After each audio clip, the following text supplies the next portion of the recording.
9BF Rochester, the sports leader. 95.7 FM and AM 950. The Fan, Rochester, an Odyssey sports station. It's time to start the show and talk about the sports we saw. Inside jokes and takes from Danger and Battaglia. Bills and the Sabres and the Ambers. Who gave a microphone to these jerks? Welcome to the sports bar, that's where you are. Welcome to the sports bar, that's where you are.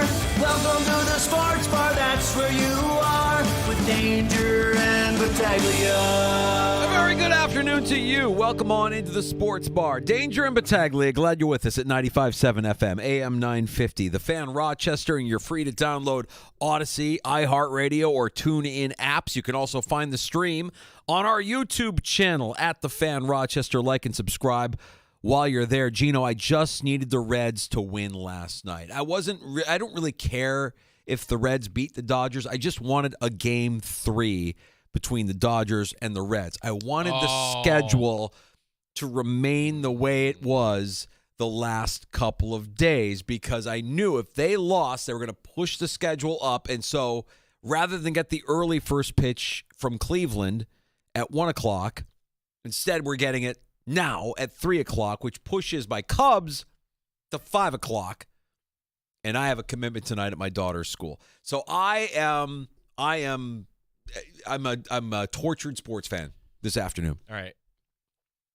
I'm going to be a hero for you, bud. You're going to tell me to record the game. No, I'll step in for you. I'll be your proxy tonight. If it's parent-teacher night, I will play the role of Mike Danger, and I will just tell your daughter, okay, go along with this. I don't know if any other dads going to the Mercy mini schedule tonight are going to be like in the same boat as I am. Like, I don't know that there's a lot of Cubs fans, dads at Mercy, but I am one of them. And maybe there are Yankee fan dads that are going to be there. Like, I'm sure there's plenty of Red Sox and Yankee fans. It's going on at that time as well. But you'll be able to at least watch the end of the game. Like, I could record the game, but in the world we live in now, like, I'm going to record it. I'm not going to watch it. Why? Because I'm going to get a notification like we always do. We all get notifications all the time, and it's going to spoil the game. So it's not like I can watch it and enjoy it. What time is this at, 7? 6:30 to 8:30. You're going to miss it. I'm going to miss it. You're going to miss it. I'm going to miss it. That's why. All I needed were the Reds. I don't care if you lose the series or win the series. I just needed you to win game 2 to force a game 3 to leave that glorious 4-game schedule intact. But now we've got everything pushed up. And Detroit in Cleveland to get game 3 underway here shortly. Which, for everybody else in the world, I think this works out pretty well here at Danger. And I didn't realize this till yesterday when got home. Okay, game. Like, wait, time TBA. How do they not know? I'm like, oh, that's why. Mm-hmm. So can you imagine, like, if you're just, I don't know, trying to plan your life in Cleveland, let's just say, am I going to work today at 1 or 3 or whatever it may be? The whole world has to just wait on everybody else, but we got it all sorted out. So for everybody playing along at home, Guardians, Tigers, about ready to start. We have Cubs, Padres. That's going off a little after 5. Yankees, Red Sox, which as the East Coast dads, we loved it.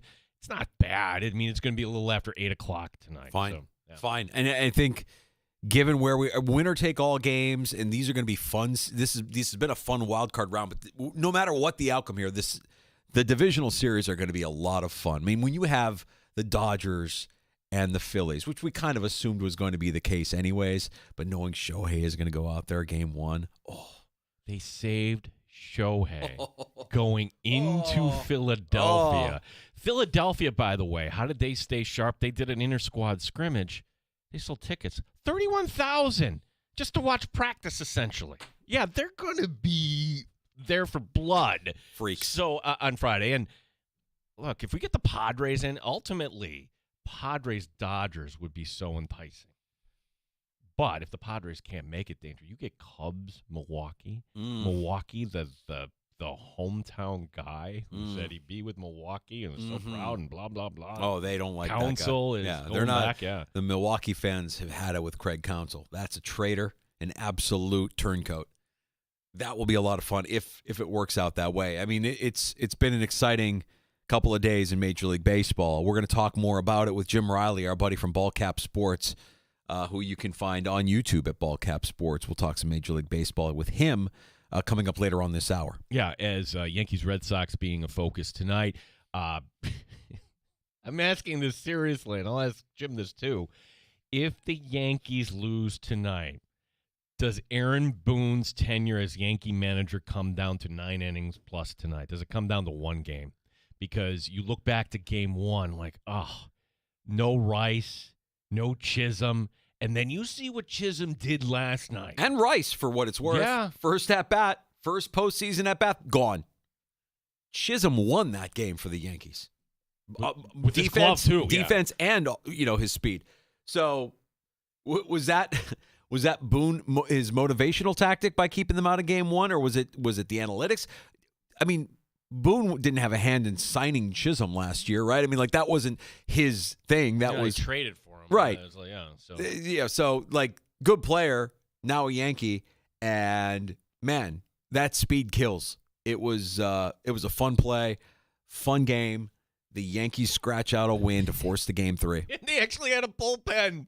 They'd actually close the game out. Bednar goes from closing games of the Pirates. Now you're on the biggest stage in baseball, Yankee Stadium, and that didn't was look too big for him. Yeah, that was a lot of fun. So this Met fan, I'm over it. I don't, let it go. Yeah. We're fine. Yeah. We'll watch baseball tonight. We'll talk some fantasy football as Week 5 in the NFL gets underway tonight on the West Coast. Prime has the Niners and Rams. Andy Behrens, the deep shot, will be stopping by with some fantasy advice as you're setting your lineup for Week 5. Yeah, so Week 5, there wasn't really a lot on the waiver wire. You had the one guy from Houston, but are you playing that? How do you manage the situation in Miami? Does Waddle become an automatic play with Hill going out? I mean, there are little things that can help optimize your lineup, and Andy follows this stuff close as anyone. We'll talk to him coming up at about 4:25. We will take your calls throughout the course of the afternoon. You're welcome to join us anytime. 866-4326 is our phone number, 585-866-4FAN if you want to pull up a stool and join us here in the sports bar. Yeah, so before we get to the Bills stuff, how many people are actually upset that their favorite soap got canceled today on ABC and ABC yesterday? I had forgotten just how bad daytime television You watch your mouth. could be. You watch your mouth. I why don't we do like a Mystery Science 3000 show about daytime television, just inserting the dialogue, watching this bad acting and cheesy sets. You hold your tongue, my friend. Okay, this is my childhood you're talking about here. This is what I grew when I grew up with. In the summertime, my mom, the stories were always on. Guiding Light, that was the one that she always went to. Guiding Light was on CBS. That was her go-to. She probably had an actor or two that she fancied from that soap opera. And I just remember her always having that on, and the ins and the outs and the plot twists and the character turns and everything that goes with daytime TV. But you asked the question, like, who is this for? In 2025, who is that for? Who is it for? They're still there. They're still being produced. So they're still making money, right? Like, networks aren't going to keep a show on that is losing them money. You would think eventually that time runs out and you move on. Would there be a massive amount of like CBS got rid of, like I mentioned, Guiding Light. That hasn't been on the air for a long, long time. I don't know if they still produce it or if it's still like on one of the streaming platforms if you really wanted to go and seek some of these out. But there was a handful of them, right? The Bold and the Beautiful and One Life to Live and Days of Our Lives. I had the one my mother watched. All My Children, had no idea. Went off in 2013. Mm-hmm. It's been that long. Yeah, Susan Lucia. That was the Could never win the Emmy. Never win the Emmy. Finally got one, if I'm not mistaken. Yeah, and you know what? It was probably better that she didn't win one, so that way became a story. Right. Yeah. No. The General Hospital is the one that's still on. That was the one that was on before the game that's on now, the Tigers and the Indians. And if I'm not mistaken, isn't that the one that's loosely based on Rochester, New York? Supposedly Portchester is Rochester. See, I'm vaguely aware of this stuff. But why didn't they just name Rochester? See, I hold a grudge, Danger. I don't I don't want to be judgmental. When I first moved to Rochester, this would have been 1997. And I remember one of the things that they did when they hired me at PXY, they'd have these events at like the area malls where they would bring in soap opera stars for autograph signing. So you get their headshot and you just get a get them to sign up with a Sharpie, and you get to, meet them. VIPs probably got a chance to like take a picture with them and have a little conversation. But like, shocking how many hundreds and hundreds of people used to come out for those things. Like it's a different world now. Yeah. And maybe, the equivalent to that now is like if some viral superstar or some viral artist came out and everybody would want to see that viral artist at a venue, which most people would be like, oh, I don't know who that is, but enough people know who it is where they're interesting. And, soap operas were probably never for you or I as young men, but they're for somebody. They were for somebody back in the day, and probably still a small segment. I think General Hospital, I don't know if it's the only one that's left, but yeah, it's still on. It's bad, though. It's like, hey, there's no way around it. Like, watching 15 minutes of it, it's I didn't know the redeeming value there? I couldn't I could tell you this.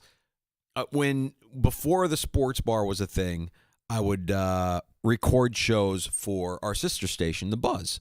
And I would do that usually in the 2 o'clock hour. Usually in the 2 o'clock hour, I would pre-record the show, which would run from 3 to 7 or whatever.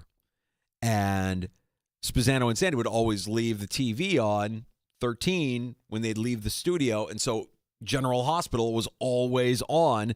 And so in between me recording breaks, I'd always glance up and just kind of like look at the TV. I'm like, you'd start to like see familiar faces day and I'm like, I never listened. I couldn't tell you what any of them sound like or what any of the dialogue that was being said was, but I'm just like, oh, that's okay. Yeah, she's in some sort of trouble. Oh, that one's doing something against that. Okay, you just kind of like piece it all together. Yeah, and well, like we were just, I was doing my own narration. Like, okay, the old guy is going to try to get some. He's going to get some. Oh, he's going in. Is this $1 million idea? If we just created a new web series, or maybe it already exists, Gino in Danger on soaps, and we just do a Mystery Science Theater 3000 version of watching daytime TV, and no sound. We just react. We just react to what's going on.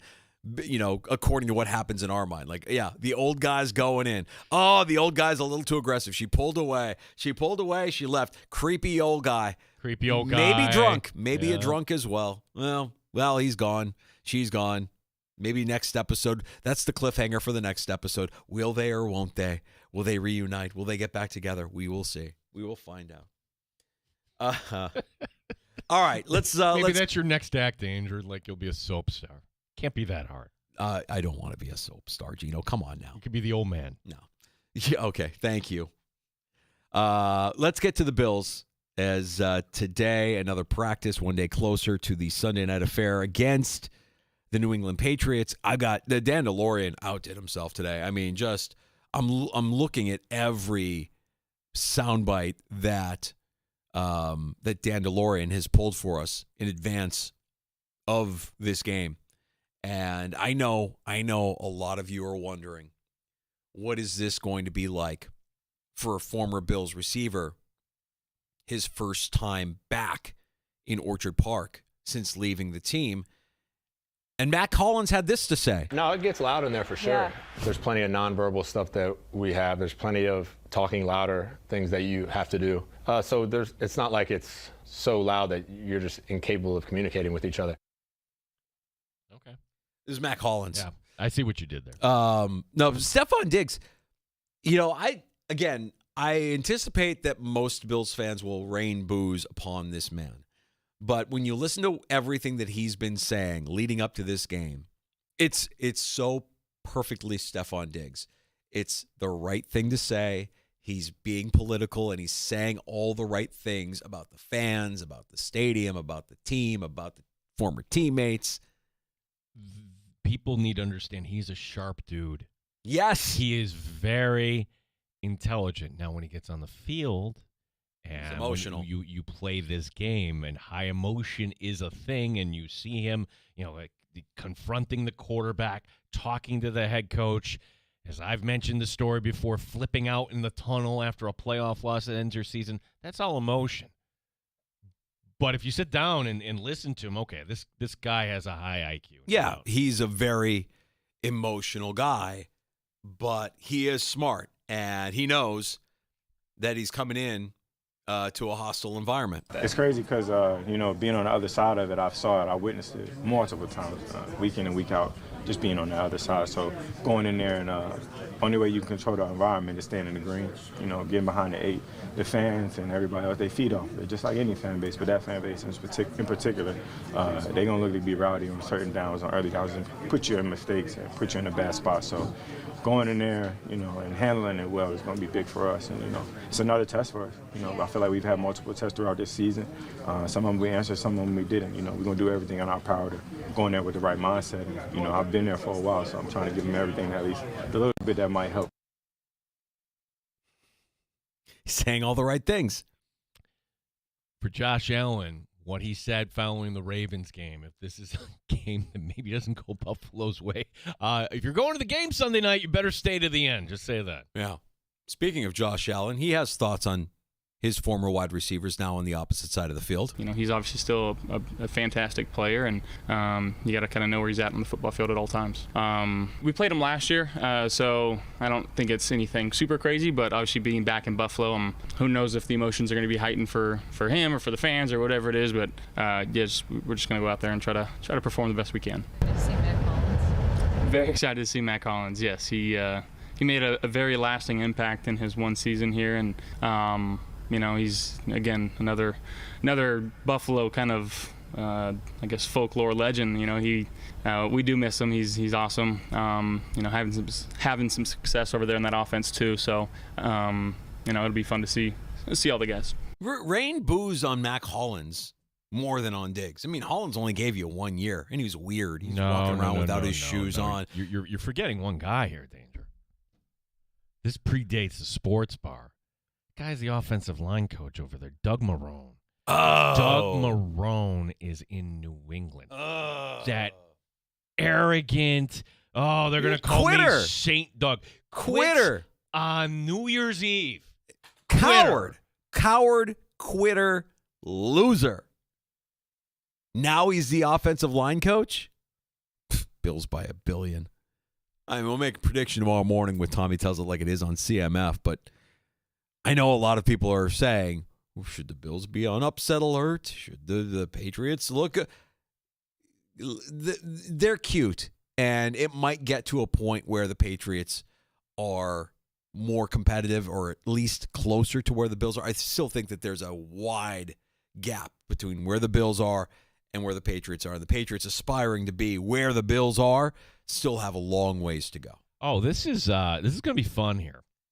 And let me just kind of put my cards on the table here, Danger. The warning signs are there. Is anybody not paying attention to this Bills team? They can't stop the run. Stevenson, Ramondre the Giant, Travion Henderson, and a mobile quarterback. The Bills are going to lose this game. Whoa! I'm sorry. You're making your prediction already. Well, you're making it sound like this is going to be a cakewalk like the last two. What makes anybody think that all of a sudden, poof, we're all fixed? Now, it's the NFL, but I'm saying if the Bills are going to stub their toe, everybody's pointing to that game in Atlanta. This is a New England team. This is their measuring stick game. This is a head coach who has beaten Buffalo and knows how to defend against Josh Allen. I think it's going to be close. Close, I'll listen to. You think the Patriots are going to win?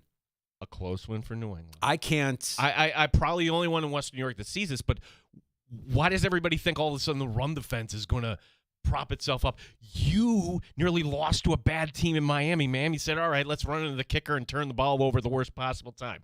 Victory, Buffalo. You were getting pushed around by the Saints and Spencer Rattler. I'm sorry, Danger. There's some warning signs here. Warning signs for sure. Yes. Yeah. Yes. All right. I mean, I can't. There's a part of me that wants to join you on this crusade, but I made the prediction, only half tongue-in-cheek, that the Bills were not going to lose a home game this year, that they were going to go undefeated at home this year.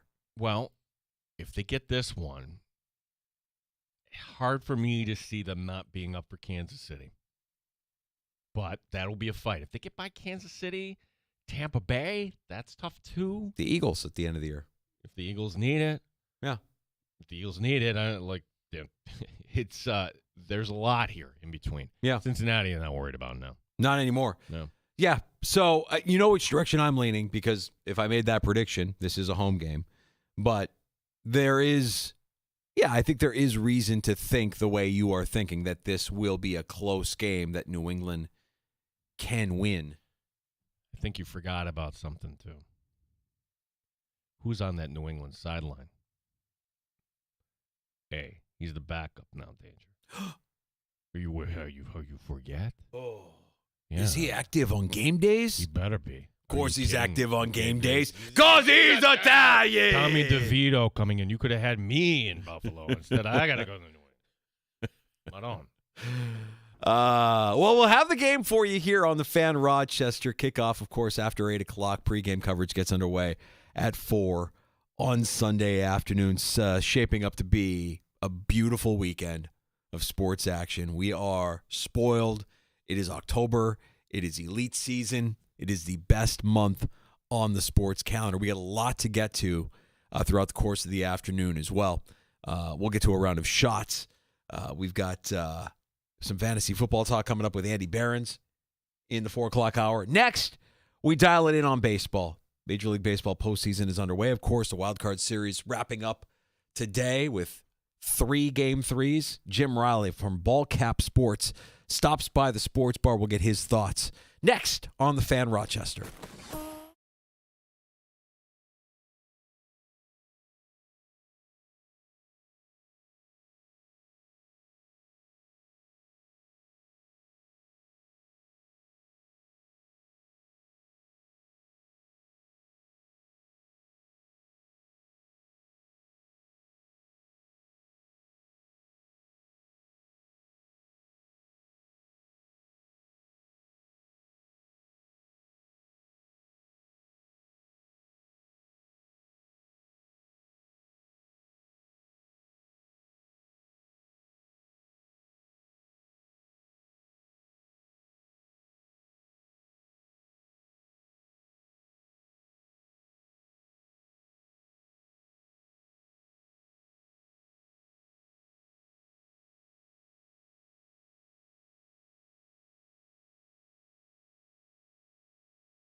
Sports Update.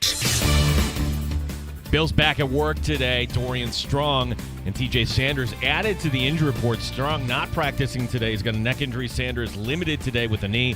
The rest of the injury report the same as Wednesday. James Cook named the AFC Offensive Player of the Month for September. Got Dawkins taking some credit. He has good teammates. We love him. We help him get there. He has great teammates. And he leans on us just like we lean on him. When he's running the ball, we want to get that guy in the end zone. And he wants to make our job easier, and we know that. So when a play is called, we try to help him out just as much as he does for us. But Cook is Cook. Cook is cooking. Tip my hat to Cook. Baseball playoffs, 3 deciding games. They're in the second in Cleveland. No score, Tigers and Guardians. Coming up at 5 o'clock, the Padres and Cubs at Wrigley's. Red Sox and Yankees tonight at Yankee Stadium. Gene Battaglia, the sports leader, the Fan, Rochester. Pull up a stool and join us. 585-866-4FAN. 866-4326. The Sports Bar with Danger and Battaglia on the Sports Leader, 95.7 FM and AM 950, The Fan, Rochester. Back in the Sports Bar with Danger and Battaglia, welcoming in one of our favorites from Ballcap Sports on YouTube and on X, Jim Riley, to talk some Major League Baseball with the wild card round winding up today with 3 Game 3s, Jim. And I don't know where you come down on this. I know there's a lot of baseball purists that have always kind of been against the expanded playoffs. But, man, as a fan of the sport, you can't not be excited about what we've seen over the last couple of days. You got 3 high-drama, high-stakes games that are on tap for today. You know, I mean, I'll say this. I do get some of the pushback on the expanded postseason format, but you know, really the only thing that it impacts, it feels like, is the trade deadline, because we end up with a bunch of teams that still consider themselves in it, so there's less sellers. Sort of brings the market down. But other than that, it creates for a ton of drama. The close to the season, the last 2 weeks and the last week, the build up to this postseason was phenomenal. We had the Miami. Look, I get it, and maybe it's a symptom of the expanded postseason, but we had the Miami Marlins still kind of in it, and mathematically still in it heading into the final weekend. I think it's ultimately good for baseball. I get the pushback, but what the product that we're getting right now, the drama that we're getting, is great for the sport. It's great entertainment.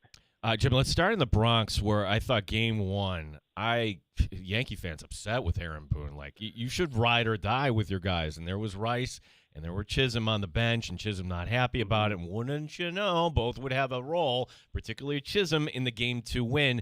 So with that being said, set the stage for us tonight.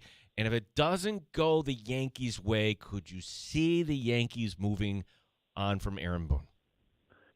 So tonight's a fascinating matchup. You have 2 young pitchers that have both shined in their young tenure with the big league club. You got Early on the Red Sox side. You have Schlittler on the Yankee side. And this is their debut, their indoctrination into the lore of the Yankees-Red Sox rivalry. They are being thrown right into the fire in an elimination game in the American League wild card. It's great. It's adding to the storylines. It's adding to everything, all the drama that we're experiencing right now. So a fantastic setup tonight. If things don't go the Yankees' way, I think Boone is safe. The only way I would see him getting the boot is if the Red Sox had swept the Yankees and it was 2 embarrassing losses where you had clear decision-making gaffes.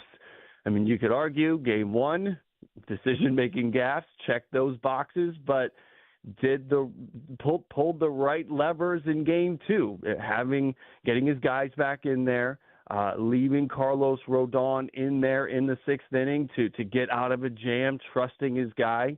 And then all of the decisions he made for the bullpen last night went to 3 guys, and all 3 guys got the job done. So I don't think there'll be too much heat on Boone, even if they do go down in round one. I think he'll probably be safe. But the chatter will be out there if they don't advance, because it's always there. Jim, talk about that team, that Yankees team, because we put a lot on Boone and wonder whether or not he'll be gone if it does or doesn't go, if it doesn't go their way tonight. Or I feel like we have this conversation around Boone every year. This is a hard team to watch when you watch the Yankees, because sometimes they win games that they shouldn't win. Sometimes they show zero effort. Sometimes they look like the best team in baseball. So how do you what's your take on just the Yankees in general? I know this season didn't really start the way they wanted it to because of injuries.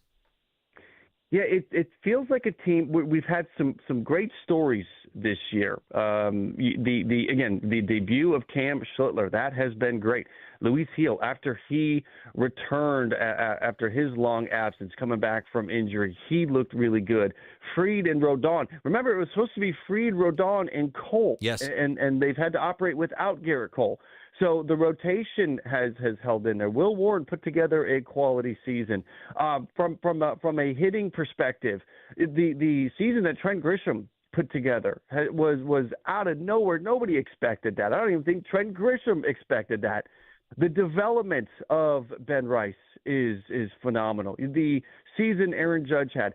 Cody Bellinger has had a great year, so great that now he can probably go out there and actually get the years and the dollars that he wanted the last couple of seasons but was unable to get. So there's a lot of positives, but then, I don't know, Austin Wells didn't really take the step we were looking for. Anthony Volpe has been a lightning rod, a very polarizing figure on this team. The defense was suspect, as it tends to be, and they made some moves to improve the defense with Ryan McMahon. The bullpen has been an up-and-down situation. They addressed it at the deadline. Even though the immediate results were not positive, it's been better lately. Duvall has been better. Bednar's now closing out games in the postseason. So it has been an up and down. But what matters is they made it. And through all of the adversity, through all those ups and downs, the positives and the negatives, they made it. And now it is advanced. It doesn't matter if they are down 5-0 tonight. If they rally back and get the job done, they advance. If they're up 5-0 and they give 3 or 4 runs and it gets really close, but they advance. It's just, can you advance? Can you get the job done? Can you make the right decisions? And I think this team has enough talent. They have enough playmakers. That is a key component here too. When I look at teams, I look at how many guys can make a play. And typically that is something that is reserved for football. But I'm really starting to look at that for baseball. Who do I trust to go out there and put together a good at-bat, come through with a big hit, make plays in the field, deliver high-leverage, high-stress pitches? And the Yankees have a lot of guys that I designate as playmakers. So did the Red Sox. So this is not going to be easy. But if you advance, I mean, that's all people care about. Make it to postseason, make it to October. They did that, and now you have to keep advancing. You have to win your games. You have to move on. You have to win a game like what's on the plate for tonight. So, Jim, we had our sports betting expert on with us earlier this week. True or false? Yeah. This was his take. True or false? The winner of this Yankees-Red Sox series is going to the World Series. False. Yeah, I mean, if Cleveland gets past Detroit, Cleveland's pitching is incredible. The Seattle Mariners have incredible pitching and incredible hitting. Mariners have a solid bullpen, good rotation, a lineup up and down. The Toronto Blue Jays will be the team next up for the winner of this series.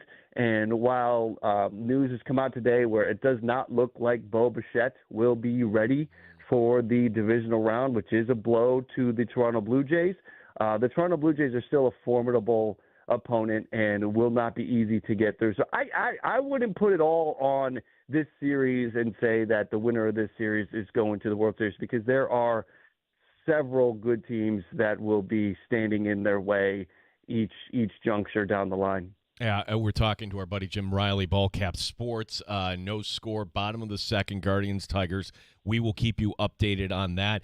The Dodgers making quick work of the Reds, and now they go to Philadelphia. Ooh. I had a Philly fan that said, I'd rather face the Dodgers and the Mets, knowing that, the recent history there. I'm sorry. Like, the Dodgers going out there and the way they set up their rotation, you're getting Ohtani in game one. Set us up for this series. This feels more like the NLCS than anything else to me. Yeah, it really does. This is really a phenomenal series to happen in the divisional round. And you have a Dodgers team that will be rolling out Ohtani. We've seen Snell. He looks locked in. We've seen Yamamoto. He looks locked in. They'll both get the ball. We'll see Tyler Glass now take the bump. They moved Clayton Kershaw to the pen. Roki Sasaki returned last night in the clinching game and looks like he may be the best option out of the pen for the Dodgers with the struggles that they're having there. So this is a Dodgers team that the rotation is poised and loaded with talent, but so's Philly.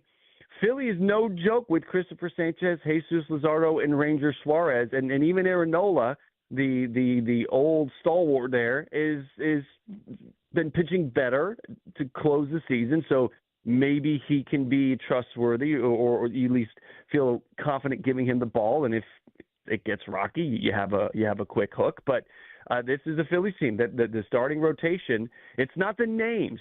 You go around the country and you talk to fans, casual fans of other teams. They all know Ohtani. They know Blake Snell. They know Yoshinobu Yamamoto. They may not know Christopher Sanchez. They may not know Jesus Luzardo or Ranger Suarez. But those dudes that Philly's going to counter with in the rotation are equal to what the Dodgers are going to be throwing out there from a talent standpoint. The lineup, we have two juggernaut lineups here.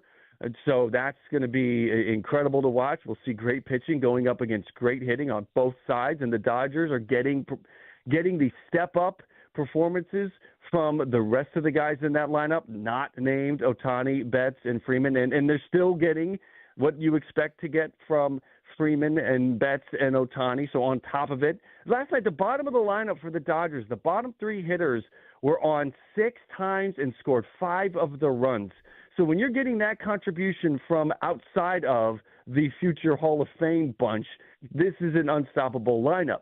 The Phillies have a bunch of talent there as well. The bullpen is going to be fascinating because I lean towards the Phillies pen over the Dodgers pen because that Dodgers collective group of relievers is a mess right now. You see them take the bump, and it's almost like they didn't warm up. It's like I keep trying to figure this out on the channel when we do the live streams after the games, and we're talking about it. I've actually started my live streams the last 2 nights early because the Dodgers bullpen was imploding, and it felt like that alone was the story. It was no longer what happened today. It's the Dodgers bullpen's falling apart. So we've been watching this Dodgers bullpen, and it doesn't matter who it is. They keep going out there, and they can't find the strike zone. They can't throw strikes.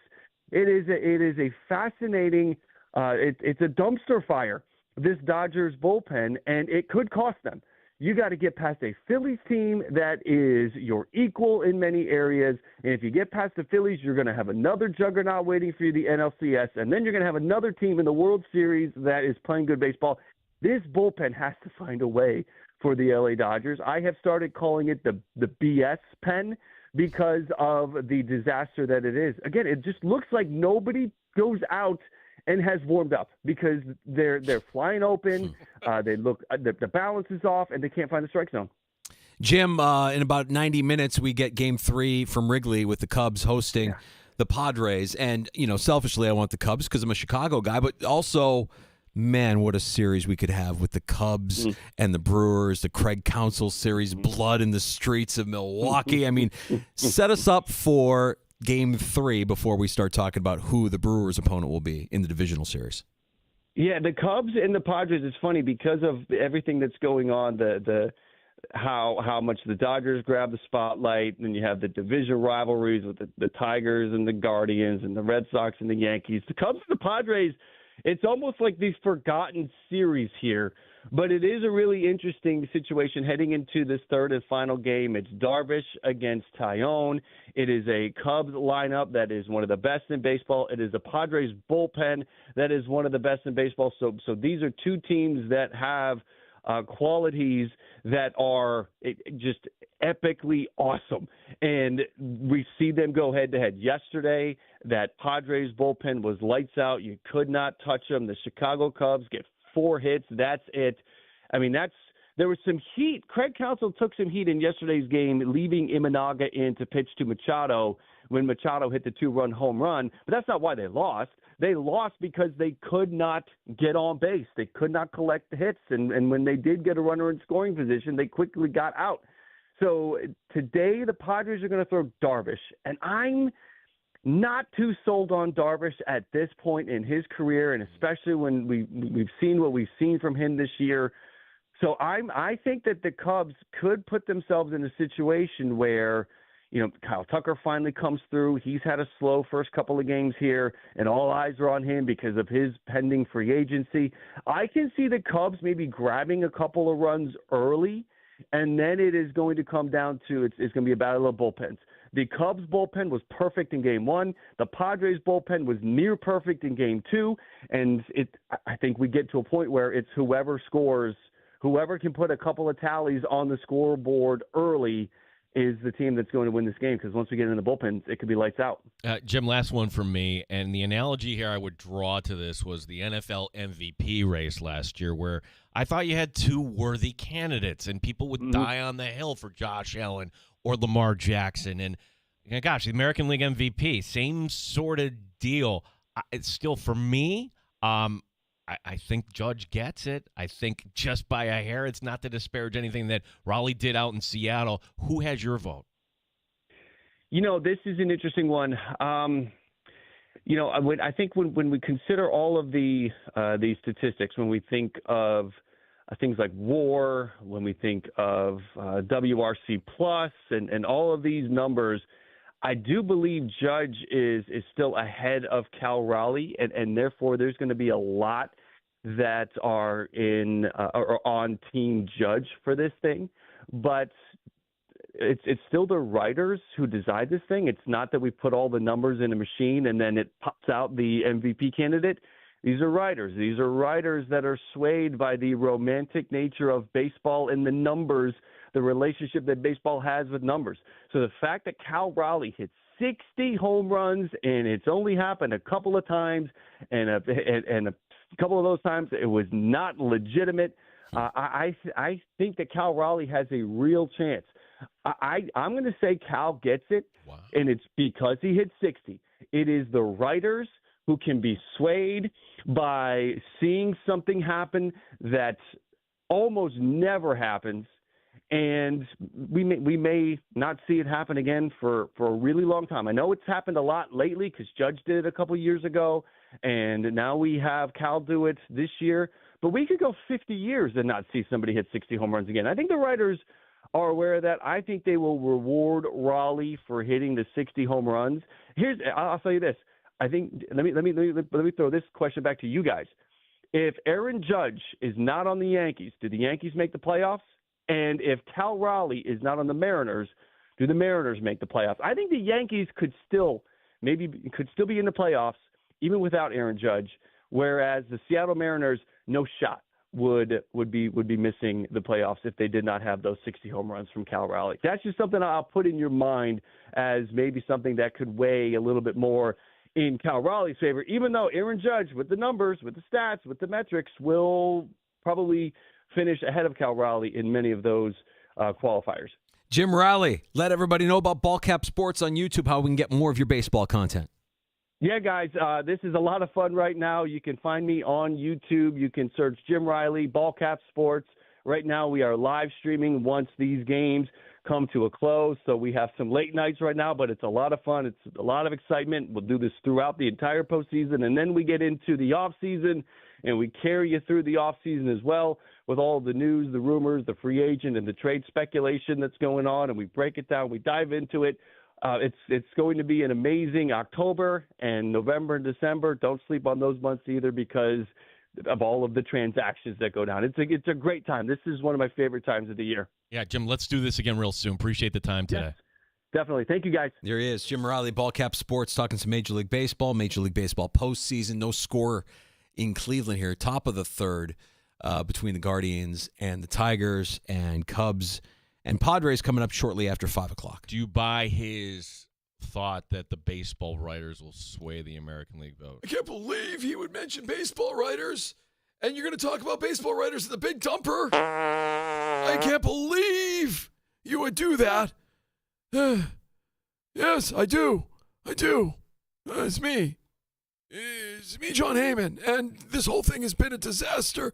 I'm never coming back on the Fan Albany ever again. Broken a lot of stories. I think the reason that got such play is because people believe everything I tweet. I've had 100,000 tweets, and, you get one that was wrong, and it did say appears, and I know I rushed it, and it was a big mistake, and I regret it, but it's 2 years later. No regrets. I think it's like at some point, I think someone could probably drop it if they're a nice person. What I think is, one, it just like how I introduced you. Everybody in baseball knows who you are. So, one, it's a credit to your work, your following, and how. By the way, I won't be going on with you again. The whole thing has been a disaster. That's okay.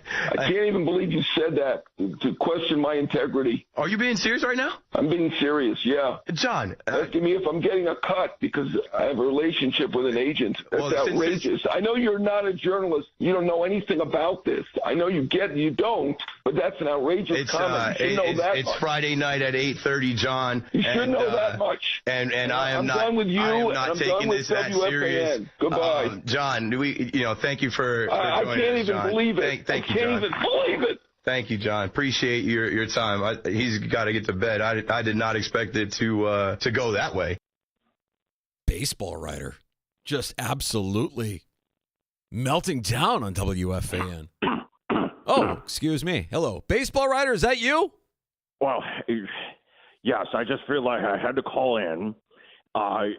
First of all, John Heyman is a really close friend of mine. And you need to stop playing that soundbite right away. I think it's just very disparaging, and I would encourage his attorneys to put a stop to this. But what your host, please, what is he on YouTube? Please, we don't take those people seriously. We don't take radio people seriously either. He disparaging writers that we would vote for Cal Raleigh over Aaron Judge is something we haven't seen before. You know what? He's absolutely right. He's a catcher. Catchers do all the work. They manage the pitching staff. We've never seen anything like this. And if you've seen Cal Raleigh, he's a hulk of a man. Yeah.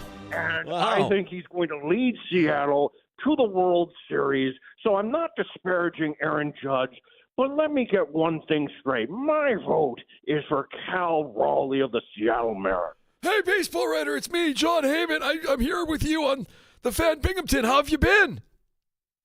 You're not. I know that's not you, John. No, it is me. I'm very serious. I can't believe that they would make such a claim that I would be getting a cut from an agent, and if they were nice, they would probably let it go that I mentioned Aaron Judge's arson judge. Oh, excuse me. No, I just want to say I have never received a cut from an agent.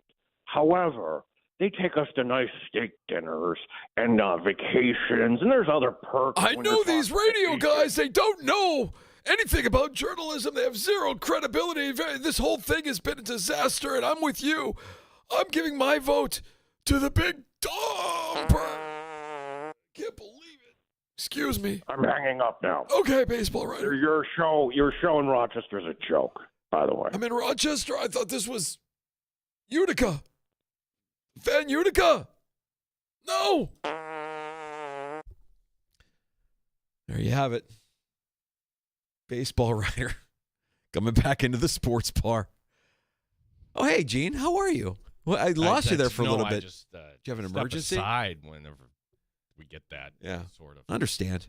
I mean, but the understandable. point, he's right. Like, people will vote on emotion when it comes to that stuff. The baseball writers, you mean they can be swayed by the they can romanticize about a catcher doing this with the nickname of the big dumper? Yeah, of course.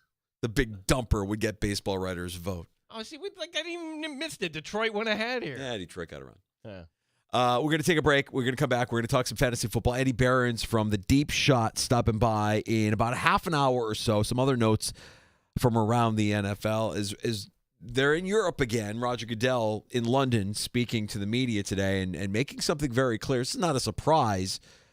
But the timeline might surprise you a little bit here. Expect more professional flag football in the very near future. No, I saw this. I'm like, what? Really? Oh, Mm-hmm. money to be made, I guess. Mm-hmm. We'll get to that and more next. Your calls are always welcome at 866-4326. 585-866-4FAN.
95.7 FM and AM 950, The Fan, Rochester, an Odyssey sports station.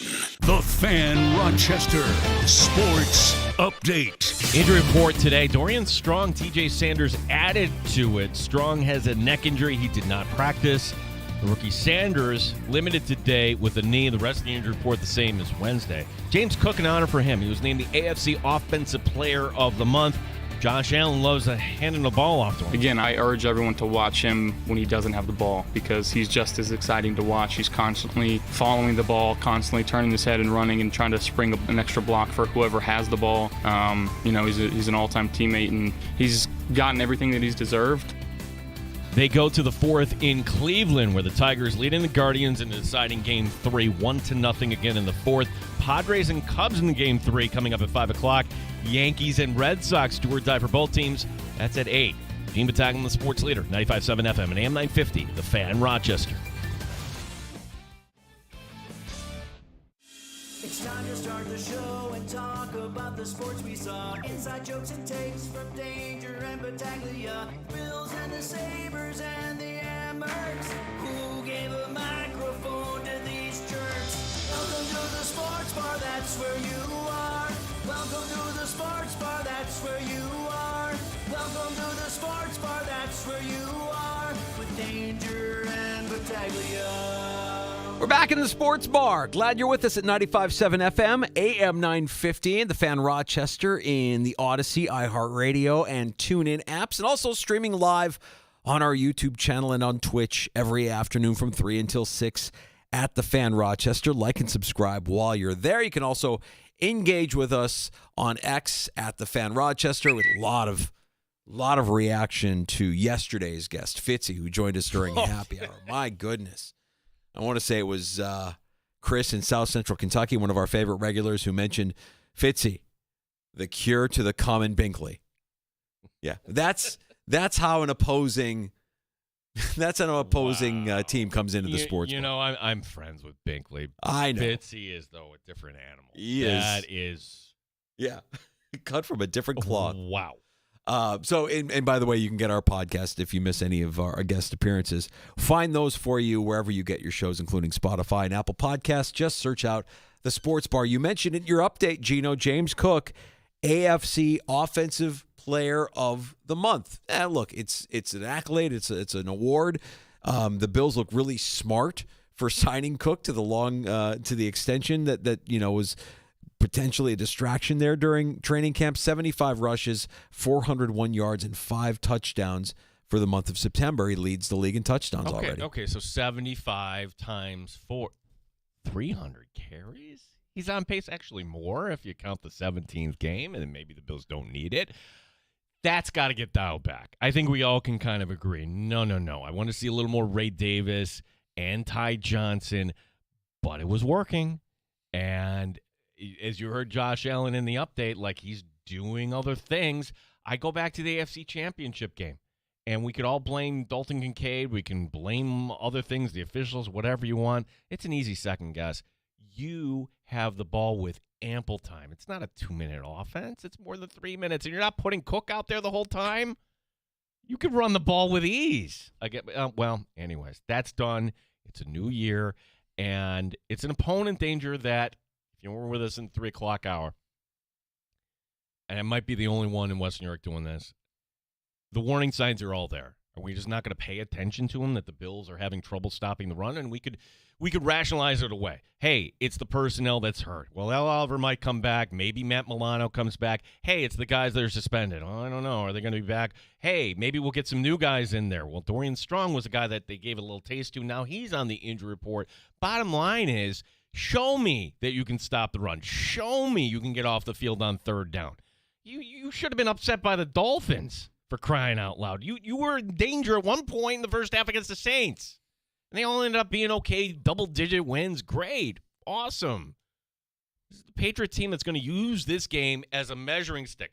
Things have come a 180 here, Danger. This is how the Patriots are viewing this, the way the Bills used to view it going into Foxborough every year. Yeah, I'll say this. Through 4 games. And they've won, and it hasn't always been pretty. There hasn't been a ton of style points. The comeback was, nerve-wracking in week one. What I see looks a lot like what we saw last year. It looks almost exactly the same, and we know that last year wasn't good enough. So that's going to be my theme, I think, through the course of the season. Like, are they better this year than they were last year? On the defensive side of the ball, specifically right now, it looks very similar, if not just a tinge worse. I mean, there were warning signs from last year, right? The high-scoring games against the Rams and the Lions. It's like, geez, are you going to stop anybody on any of these plays? What's going on here?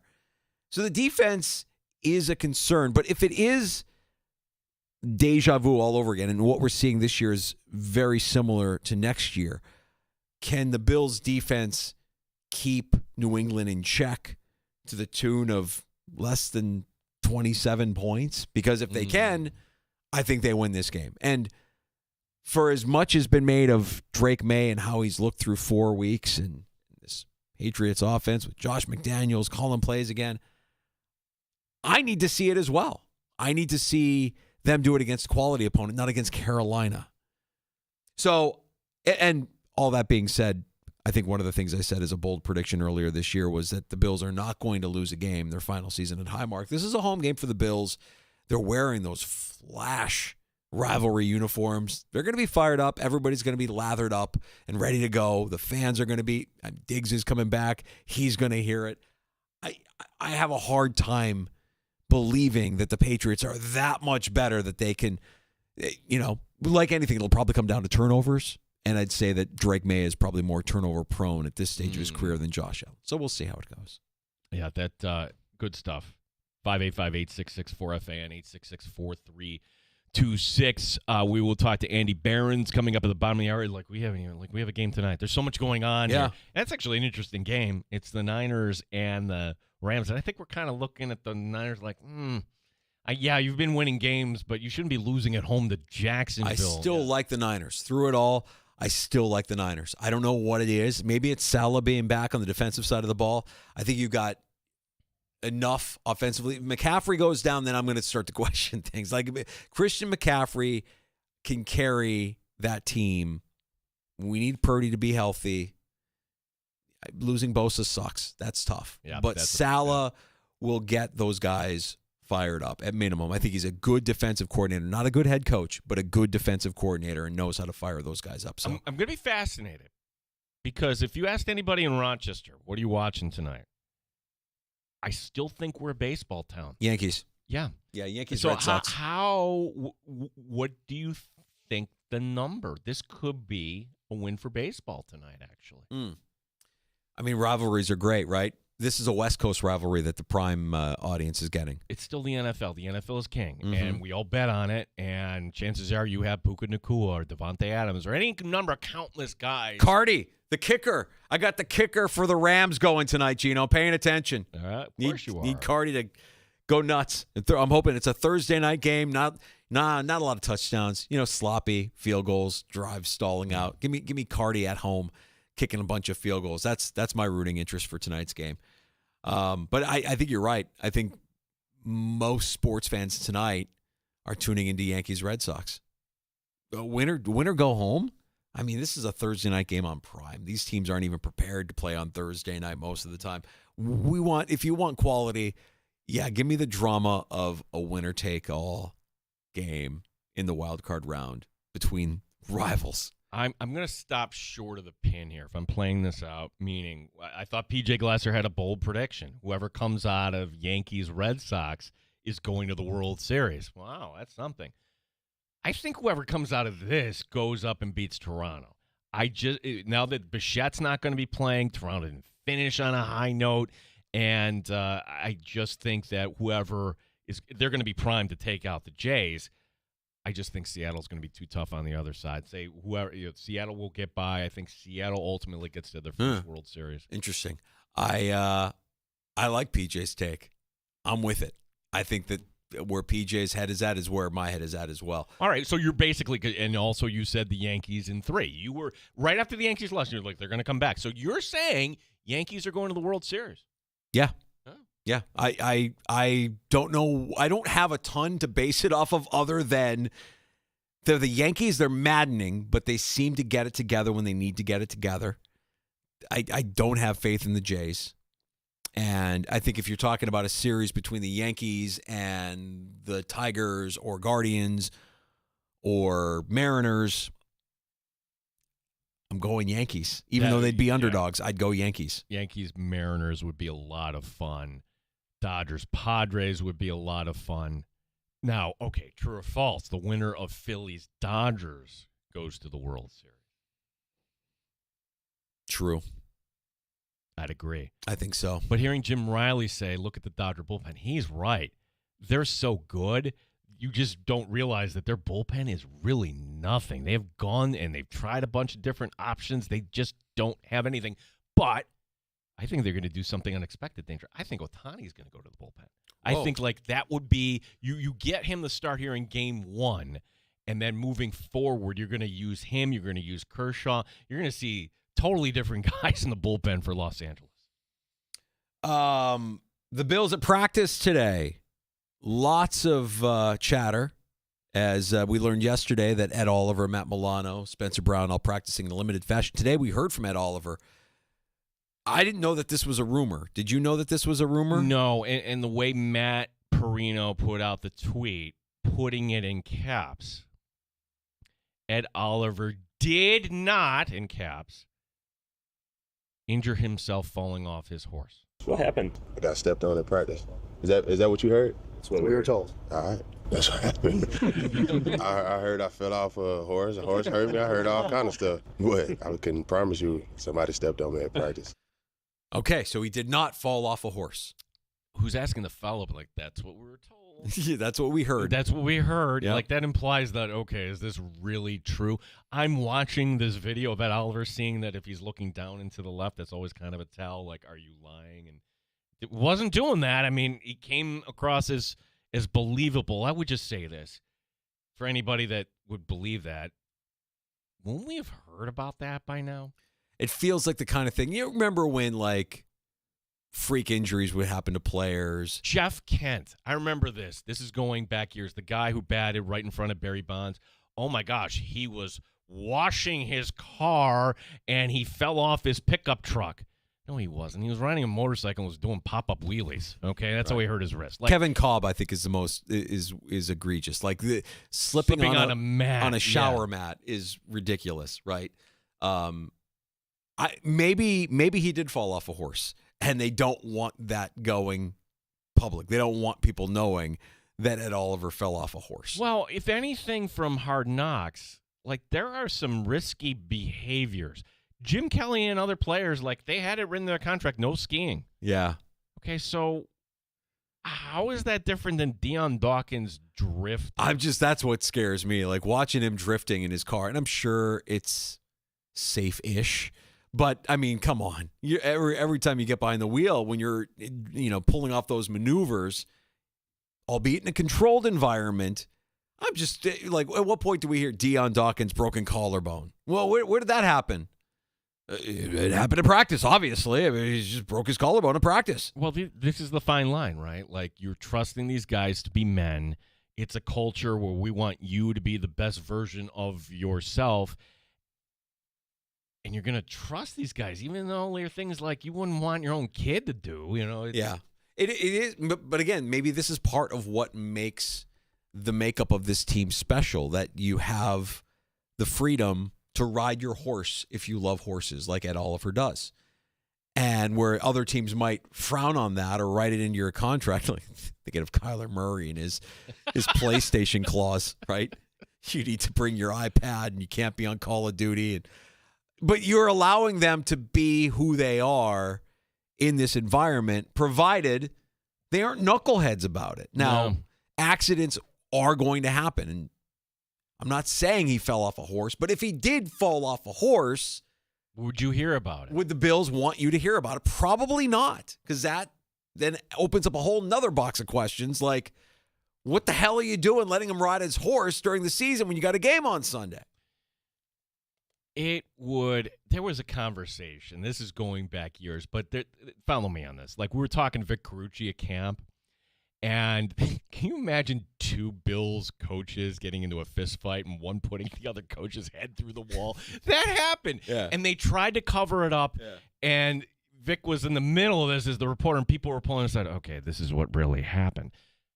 If something like that were to happen today, would the Bills locker room be so buttoned up and on lockdown? I would say no, because we kind of heard about Sean McDermott's comments that were going back a few years. Yeah, that came. Yeah. I think we all know where that came from. That came from a player who's no longer with the Bills. Right. McKenzie. It came from a player who probably had an axe to grind because of how his time in Buffalo went with a coach who hasn't really won anything, right? And I think McDermott is very selective with this is partially why they are as selective as they are with the players that they bring in and the players that they draft. They have a type. They have a specific type. And I would say drought era Bills, if a player fell off a horse, I mean, we heard about everything. We heard about Cyrus Kwanjo buck naked in a field, doing whatever he was doing, right? Yeah. Like, those are the kind of things that we're not going to hear about with this regime. They are tight-lipped, and it doesn't get out. Now, there's always going to be rumors. There are plenty of rumors about your most popular players and your favorite players that are just that. They are rumors unless somebody does the work, a journalist or an investigator does the work and can prove them with sources that this actually happened. Is anybody going to be able to do that about Ed Oliver falling off a horse? No, I don't think any of his – what I'm saying is I don't think this locker room is so tight. If, say, something like that, I'm just saying in general would happen in a year where you're expecting to win a championship. Is anybody pulling aside a Matt Perino? Is anybody pulling aside? I don't think that's happening. No, it is nothing, not. There's nothing to be gained. Also, we teased this last hour. Expect more flag football in your future, in the very near future, as a matter of fact. Roger Goodell in London today saying that he will have an NFL-backed flag football league in place within the next couple of years. Of course, we all know about flag football making its debut in the 2028 LA Summer Olympics. So you can imagine that there will be a league with much fanfare leading into those Olympic Games in 2028. I think you and I share a worldview that we don't want to root for somebody or something to fail. I'm sorry. I don't see this working. Just because you have your NFL stamp of approval, they're going to put this out on the NFL Network or whatever ESPN platform, since now they're one and the same, and you're going to have this spring football league that no one will care about. If you don't believe me, other leagues have tried this just because the NFL is going to put their stamp on it. What I think danger is that the NFL looks at the NBA, a little bit of jealousy, and like, oh, they came up with this alternate revenue stream where they've got these empty arenas, and now they're going to have a product, and even though they're not really tied one together anymore, the NBA and the WNBA, we need to grow the sport. Here's what everybody's missing. That took decades. You got to go back to the 90s. Anybody remember Jim Rome openly mocking the WNBA? You had franchises folding. Tell me about the Houston Comets.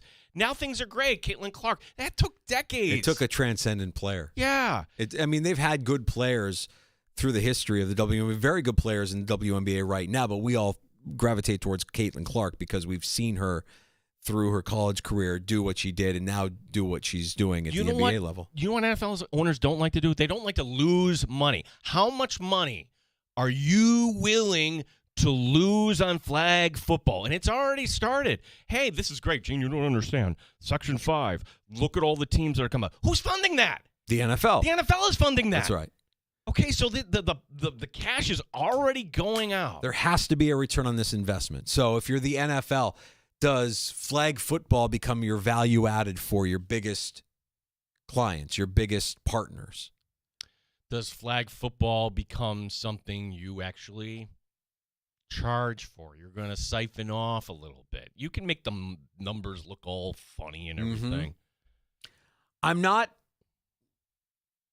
love football. I'm not interested in flag football. Have you watched the Pro Bowl since they went to the flag football format? Yeah, no. Nothing, just highlights, right? No. And look, I love that there are teams that are being funded by the NFL at the high school level. I love that girls are getting the chance to play flag football and experience the sport. I think all of that is great. I think it was very necessary for the NFL to do that because their sport was dying. It was dying because of the risks associated with playing said sport. So wisely, they pivoted and they did what they needed to do, which is let's make this safe. Let's grow the game in a way that is controlled and that everybody can play. It is for everyone, after all. And seeing girls and guys playing flag football, it's coming soon, and it's sooner than you probably think. If you thought the Olympics were going to be your first taste of it, guess again, the NFL will be a good lead-in for those 28 games with a flag football league for both men and women. The NFL, which they do their tentpole events and everything they do, and it turns to gold. I see this failing. I see this years and years and years when we get down the year. I'm not going to say it's going to fail. I'm going to say it's going to take time, but I don't see it failing. I don't see them pulling the plug. I think everything that we're doing here with flag football is, again, out of necessity. They need flag football to be a success. Not just from a financial standpoint, because from a financial standpoint it will be, but for the sake of the game, for the future of the game. And who knows? Maybe the itch that gets scratched when we watch on Sundays, the brutality of it, right? I mean, this is deep wired in our DNA. I mean, our ancestors used to watch the gladiators, right? I mean, like, this is part of what is deep wired inside of us, why we love it so much.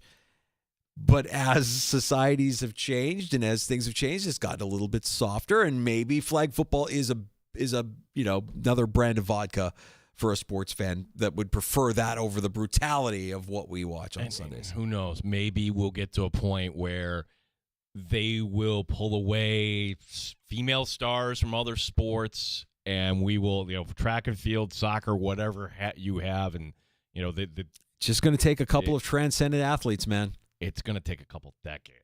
Yeah, honestly, I don't know if they have the patience for that. All right, we got to get to Andy Behrens, the deep shot. We're going to talk some fantasy football. Set your Week 5 lineup next on the Fan Rochester.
Julian Strong, TJ Sanders added to the report. Strong has a neck injury, did not practice today. Sanders limited. The rest of the injury report today, same as Wednesday.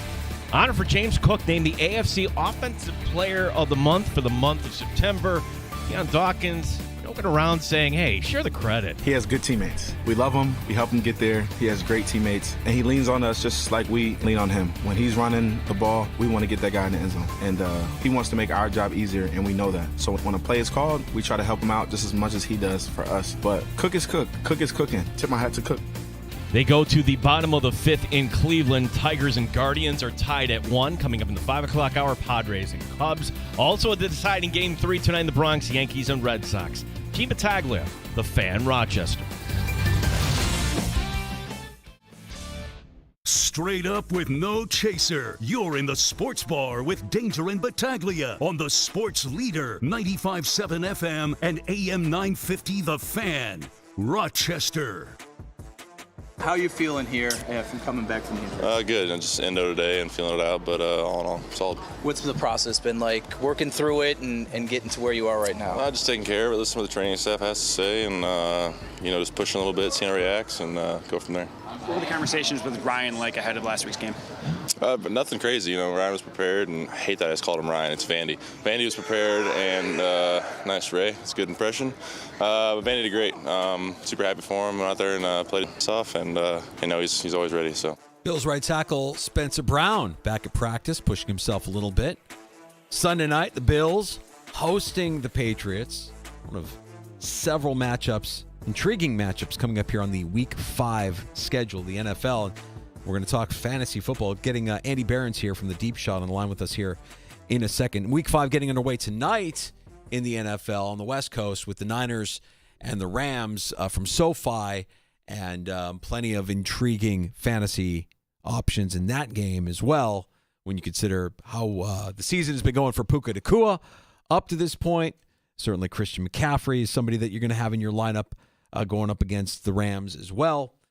So when we get Andy on, we'll dissect some of these matchups you can exploit, and players you can get in your lineup for a Week 5 win in fantasy football. Don't forget a round of shots coming up in the 5 o'clock hour as well. And you're always welcome to join us here in the Sports Bar. Our number is 866-4326-585, 866-4FAN. One thing we do know, one thing we have heard, is that no Lamar Jackson in practice for the Ravens once again today. Kyle Hamilton also sidelined. Things aren't looking good for the Ravens. The Texans in Baltimore on Sunday, and it would be Cooper Rush starting at quarterback for the Ravens if Jackson doesn't go, which appears more and more likely with each passing day. Andy, I want to talk about the Ravens-Texans matchup. I want to talk about the list of intriguing matchups going into Week 5, but it all starts tonight in California at SoFi with the Niners and the Rams. I think there's somebody in one of my leagues that had both Puka Nacua and Amon-Ra St. Brown. And to that person I say, here, just have the trophy. Go ahead, enjoy your winnings. I will say, so far this year, whoever we think the wide receiver 1 overall is going to be for the rest of the year, that's like a curse, right? Right? Like it was Jamar Chase, and it was CeeDee Lamb, and maybe the crown fell briefly to Justin. I don't know. Like right now, it looks like it's one of those two. It's probably at the volume that Puka is seeing. This could be a record-setting season if he can simply stay healthy. It's just been, that's not a perch that you want to occupy. So far this year, like I would have sworn after the Joe Burrow injury that CeeDee Lamb was a tier of his own wide receiver, and then that immediately fell on his face. Andy Behrens, who formerly and now doing the Deep Shot, joining us here in the Sports Bar. As we take a look at some of these matchups and how we might optimize our lineups, and you heard Danger bring up the Ravens and the Texans. Andy, as far as the Ravens offense and how this is going to look, at least short term, with Cooper Rush taking on the Texans, and the Texans certainly with a pretty tight defense. How do you view this? Yeah, the Texans make every game ugly. I guess that's the first thing I would say. They're all close. They're all just kind of played in the mud. They're all disgusting. And some of that is the Texans have a great defense, and some of that is the Texans have a really almost unwatchable offense to this point in the season. If it's not, Woody Marks had some nice moments last week, and Nico Collins has had some nice moments, and almost nothing else works. So they've played some really ugly games. I mean, that game against Tennessee should have been tied a week ago at halftime. That should have been 6-6. Like, they are playing some ugly ball. It's hard to feel good about Baltimore right now. I mean, the one thing I will say about this matchup is that, again, given the nature of like the game flow of every game involving the Texans so far, I would expect the run to be in play for Derrick Henry almost all day. This could be a get right week for Derrick Henry, who's obviously had his own struggles this season. Rush was fine last year. Rush was about what we should have expected in his weeks in Dallas, but I will say he did not push the ball down the field. He was a low ADOT guy. I would expect that Zay Flowers can be fine. I don't think that Cooper Rush can support more than one viable receiving threat, for fantasy purposes. So I don't think you can. I think you have to downgrade Zay Flowers a little bit. You're surely still starting him. I brought him down 6 spots in the ranks this week. I don't feel great about Mark Andrews. I certainly don't feel great about any of the downfield threats, right? If you're even thinking about messing around with DeAndre Hopkins, you can't really do that with Cooper Rush. If you're thinking about messing around with Rashad Bateman, I don't think you can do that with Cooper Rush. So this is going to be a messy one. And again, on the Texans side, it's really just Woody Marks and Nico Collins and nothing else you need to consider. Yeah, I was going to follow up on Woody Marks because he was the one that the community went crazy for on the waiver wire this week based on one performance. But you mentioned it. I mean, that offense has been ugly. And how much of that is us wanting there to be a running option for this Houston Texans offense versus, no, Woody Marks is actually really good, and especially against a vulnerable defense like Baltimore, he could have himself a day on Sunday. Yeah, I thought he looked great. The touchdown run was one of my favorite runs of the weekend. I thought he was really good. I think he changed his direction well. I think he's versatile. He came into the league as a known pass catcher, right? So he's a good receiving threat. He also had some really nice moments in pass pro last week. So there's a lot to like there. I will say that I saw a little bit online of, Woody Marks has leapfrogged Nick Chubb. And I think that might be a little bit strong because they mostly just rotated a week ago. And Marks ended up with a little bit more work. And I think that has something to do with the fact that his series just happened to involve more plays, right? The series that he was on the field for, they just went a little longer.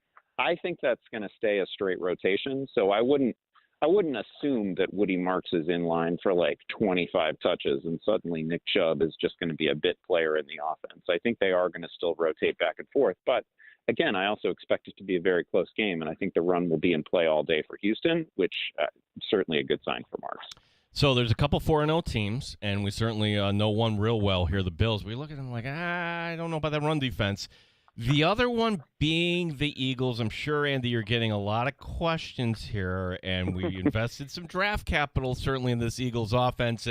Is this a week going against the Denver defense? Okay, and show me that you can actually fix this. Are we putting the Eagles' passing attack on pause here? Yeah, normally, in a week like this, when a star receiver kind of pops off a little bit, you're like, oh, well, this is the squeaky wheel game. He's going to get 12 targets. They're going to force feed it to him. It's going to be great. But also, this is Denver. They're facing the Broncos. A.J. Brown is going to see a bunch of Patrick Surtain, so that's not great. I mean, normal week, A.J. Brown facing a shutdown corner, I would have had him. I've got him right now, right around wide receiver 20. I think that's appropriate. I don't think anybody should be expecting, some sort of squeaky wheel bounce from Brown, not in this one. Also, man, that team's undefeated, and I sincerely feel that they don't care where the ball goes. Like, I don't think Jalen Hurts cares where the ball goes. I don't think he cares that much about getting X number of carries each game. I think they are perfectly willing to do what a defense invites them to do, knowing that they have weapons all over the field. And some weeks that's not going to work out great for A.J. Brown. some weeks it's going to mean 30 pass attempts. But the real issue there is you can't count on that team giving us 30, 35 pass attempts a game. So I think it is going to be uneven for Smith and Brown going forward. A.J. Brown, though, is also, he's just absolutely one of the best receivers of this era. And I would be shocked if he doesn't finish this season with 1,200 receiving yards, assuming he stays healthy. So I'm not panicky about him. I just don't love him this week, given the matchup.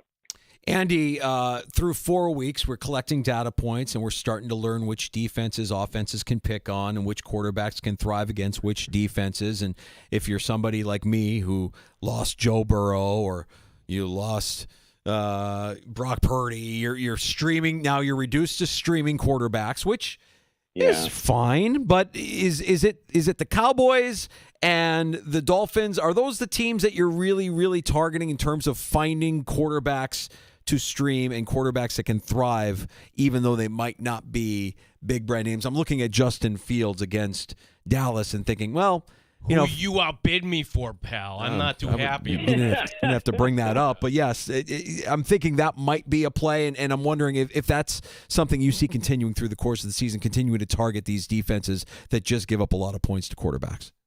Yeah, absolutely. The Dolphins have been simply a brutal watch. They're the team that invented Daniel Jones in the first place. They gave us this whole Daniel Jones experience in Week 1.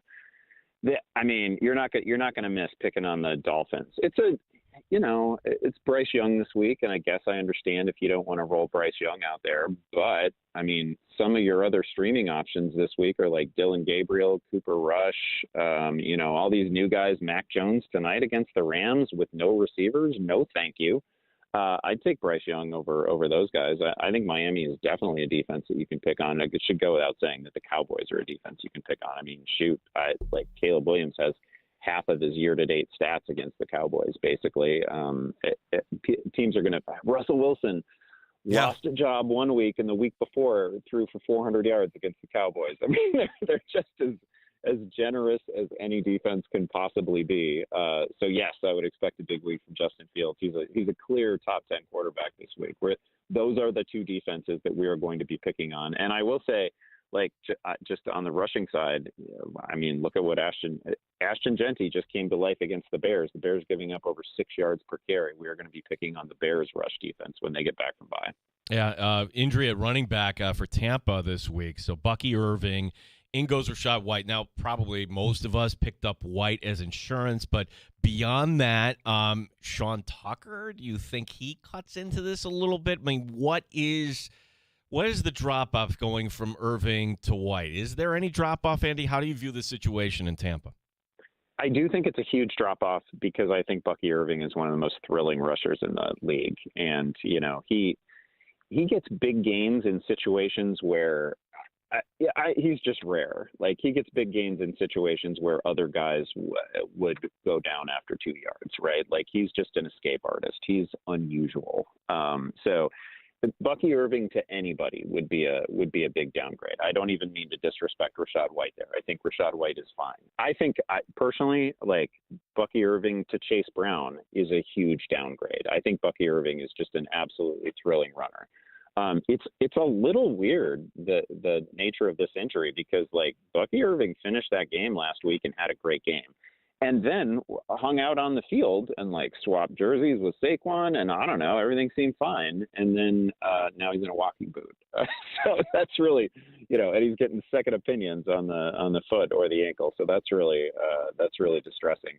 I do think that Rachaad White is a start this week, although it's a rough matchup against Seattle. That is a good run defense. I don't know that they've given up a rushing touchdown yet this year.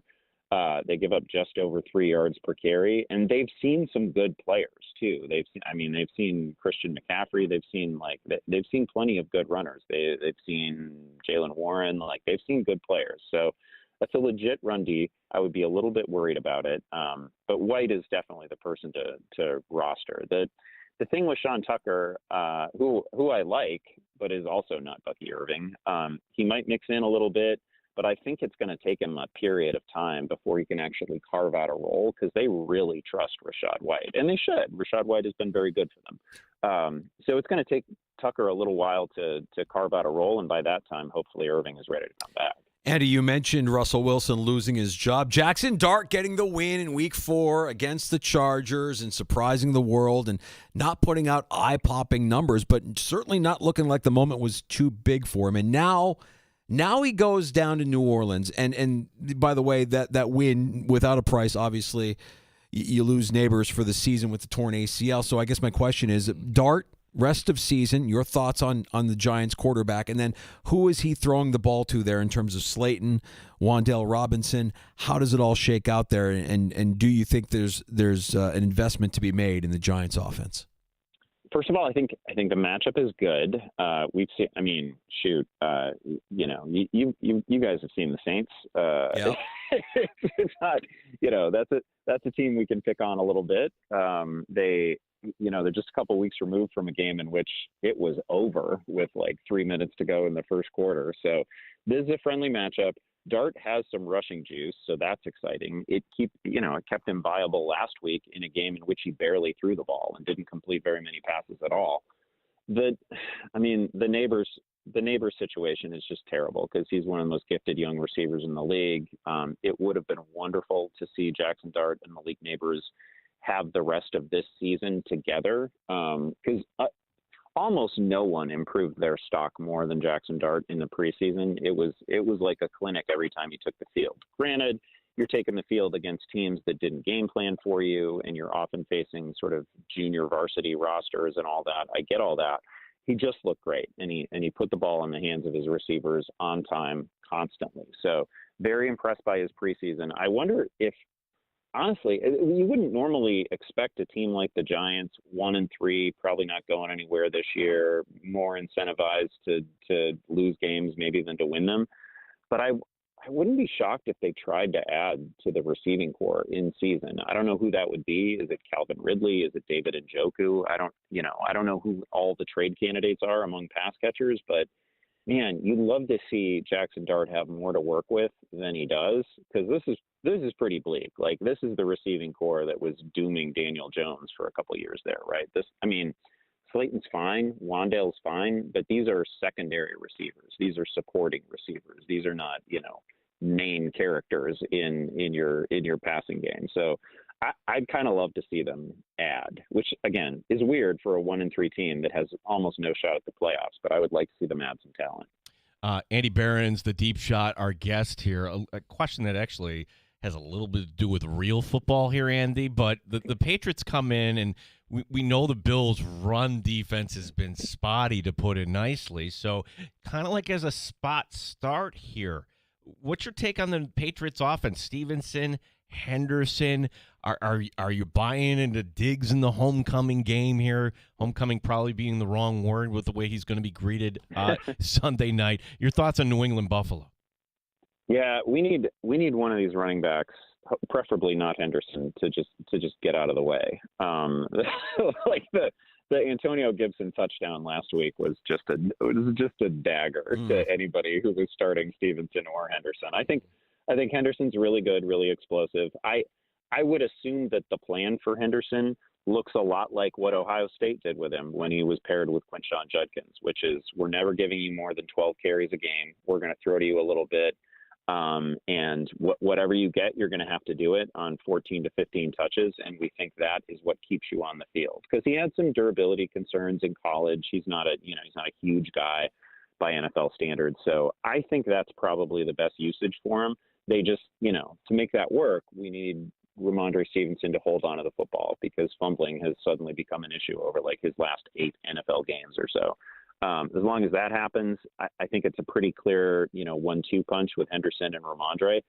I would just, at this point, I would love to see Antonio Gibson just get out of this mix a little bit, because 3 is a crowd in a backfield. Andy, are the Chiefs back? Are they back offensively? Yeah, last week was encouraging. I don't think we'll be able to say that the Chiefs are like when we say the Chiefs are back, I think what people really think of, are we like Patrick Mahomes is a every week no doubt start. Yeah. We can get 5,000 yard Patrick Mahomes. No, I don't think they're back to that extent. Great to see Worthy on the field. Worthy looked explosive. He's also, you got to limit his usage right now because his shoulder is just hanging on. And basically every time he was on the field, he was getting the ball. That's going to become too much of a tell.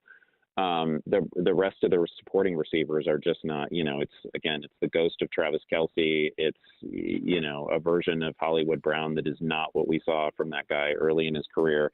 It's just not great. When they get Rashee Rice back, okay, now we're cooking. If they can swing a trade, the most obvious trade in the NFL that has yet to happen is Alvin Kamara to the Chiefs. This feels as inevitable as Derrick Henry eventually moving to the Ravens did a couple of years ago, right?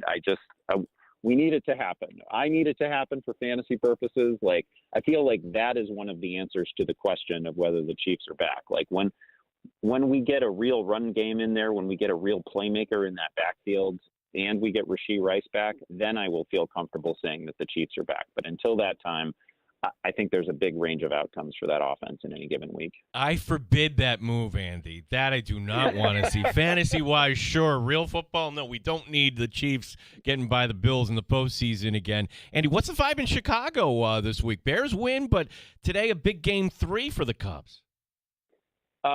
You're referring to the hottest team in the NFL, the Chicago Bears. Yes, that's the vibe.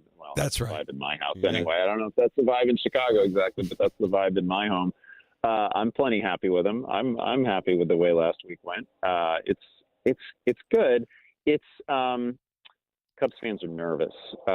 It was not a cleanly managed game, I would say, against the Padres yesterday. Some choices were made, and we'll see if that can get.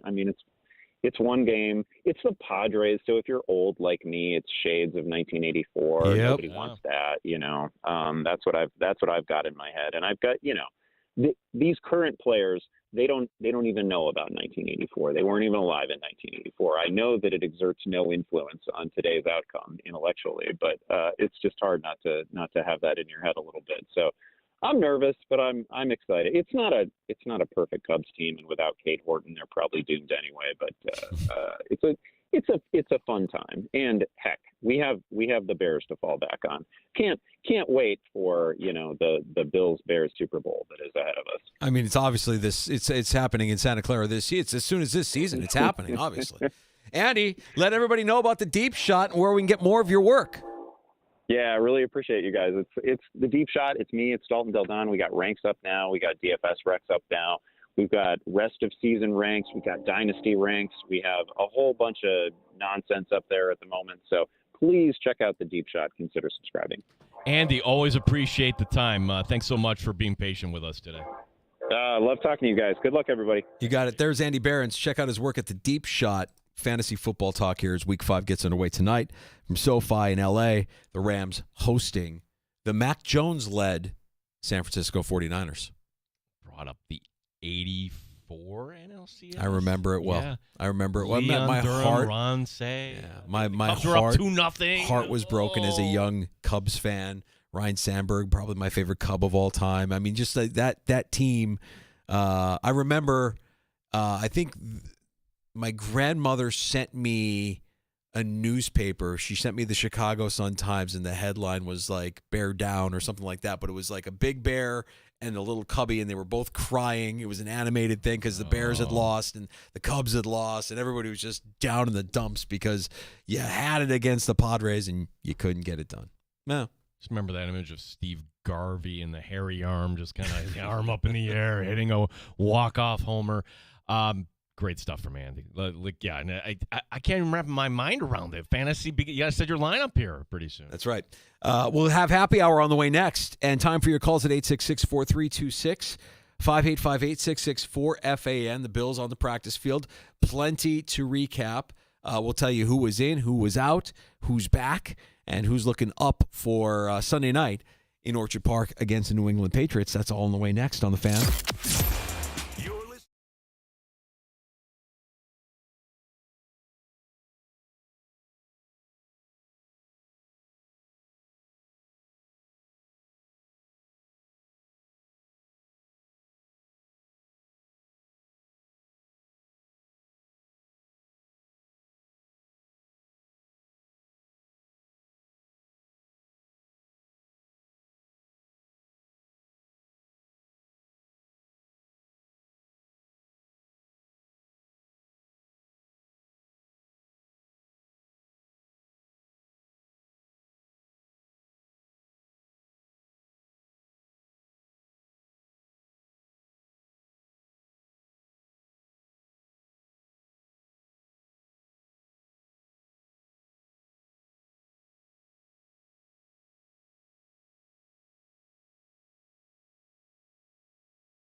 WPTF Rochester, the sports leader. 95.7 FM and AM 950. The Fan, Rochester. An Odyssey sports station. The Fan, Rochester. Sports update. Dorian Strong not practicing today. The rookie corner has a neck injury. TJ Sanders also added to the injury report. He was limited. Joey Bosa had a Veterans Day of rest. James Cook today named the AFC Offensive Player of the Month for September.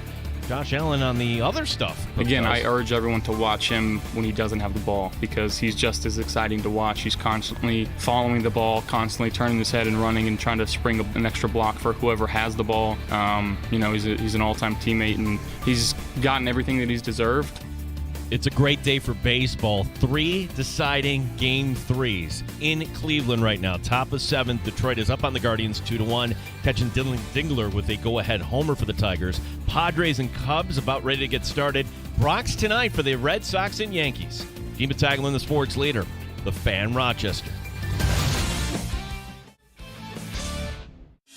It's time to start the show and talk about the sports we saw. Inside jokes and takes from Danger and Battaglia. Bills and the Sabres and the Amherst. Who gave a microphone to these jerks? Welcome to the sports bar, that's where you are. Welcome to the sports bar, that's where you are. Welcome to the sports bar, that's where you are. With Danger and Battaglia.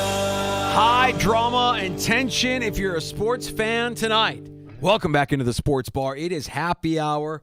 Thanks for listening at 95.7 FM, AM 950. Thanks for watching on our YouTube channel, our Twitch stream at The Fan Rochester. Feel free to like and subscribe so you always know when we're going live here on The Fan. And, of course, we're sounding our best in the free-to-download Odyssey, iHeartRadio, or TuneIn apps. If you missed Andy Barron's or Jim Riley from Ball Cap Sports, you can get those conversations wherever you get your podcasts, your favorite shows. Just search out the Sports Bar on Spotify or Apple Podcasts.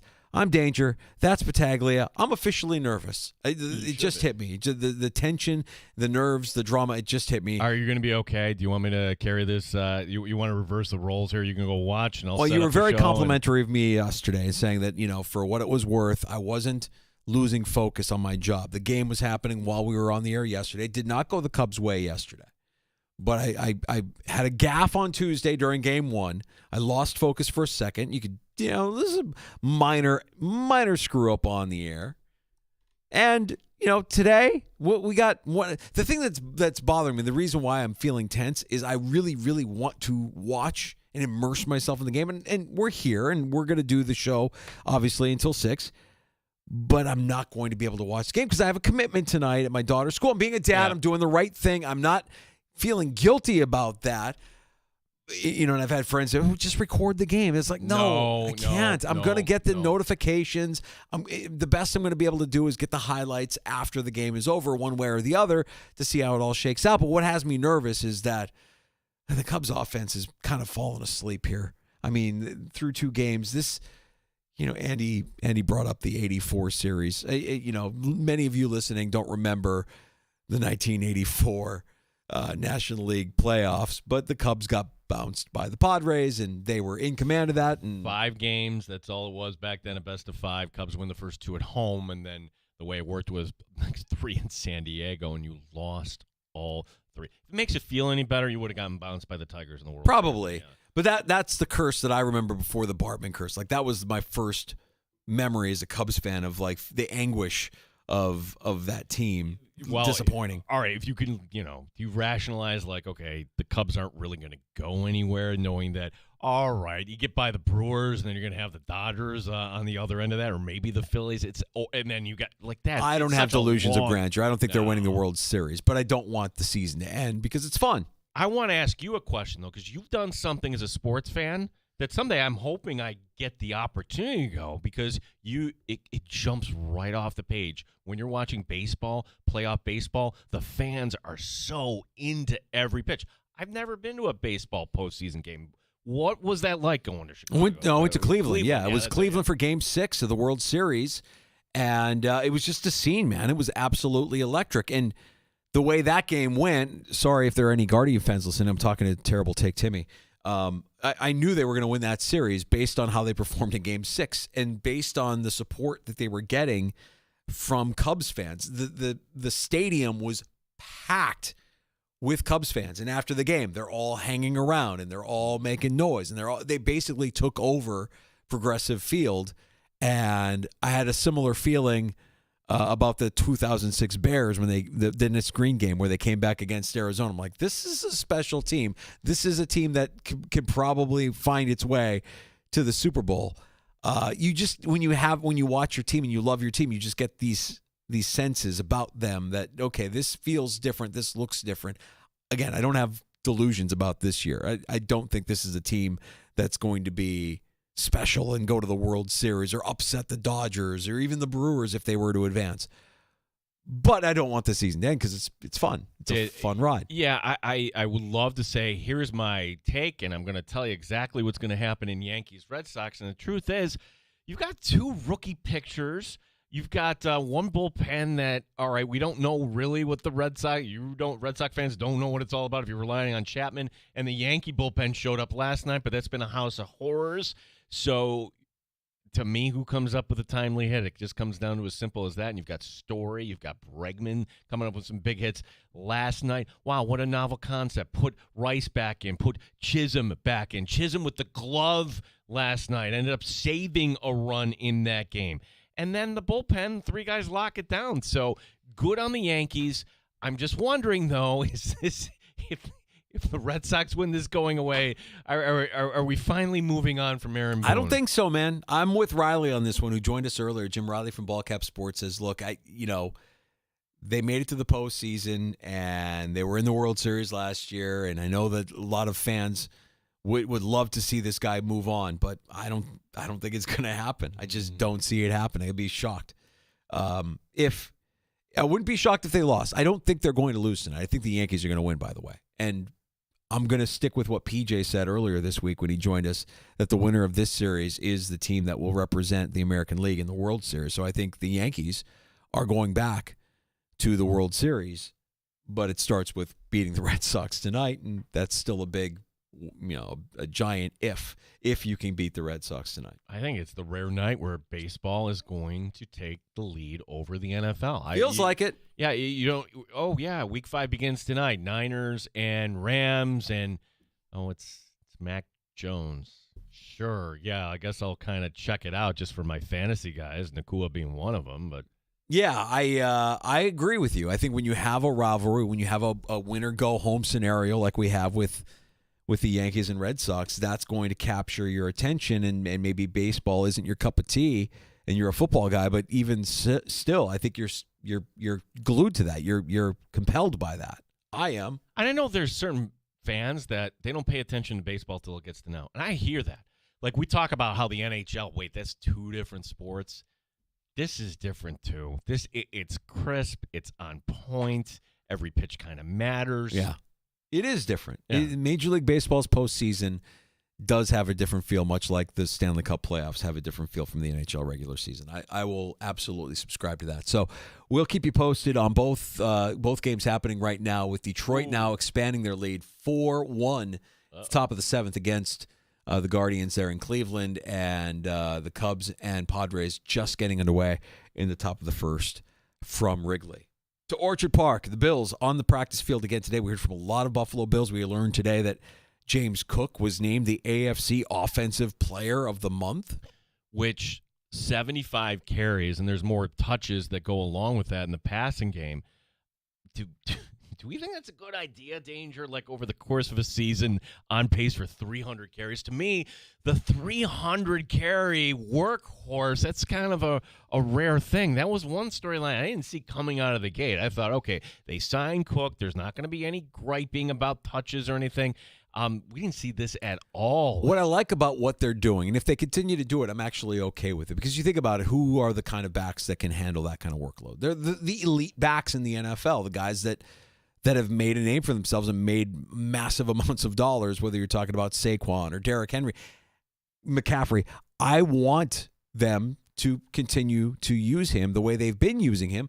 This is how they find value in the position. This is how they get their positional value. Because we knew before they gave him the extension, they were hesitant about what it was going to take. Like, what does he want? What are we going to actually give him? Well, we want to get value for that extension. We are going to use you. We are going to run you.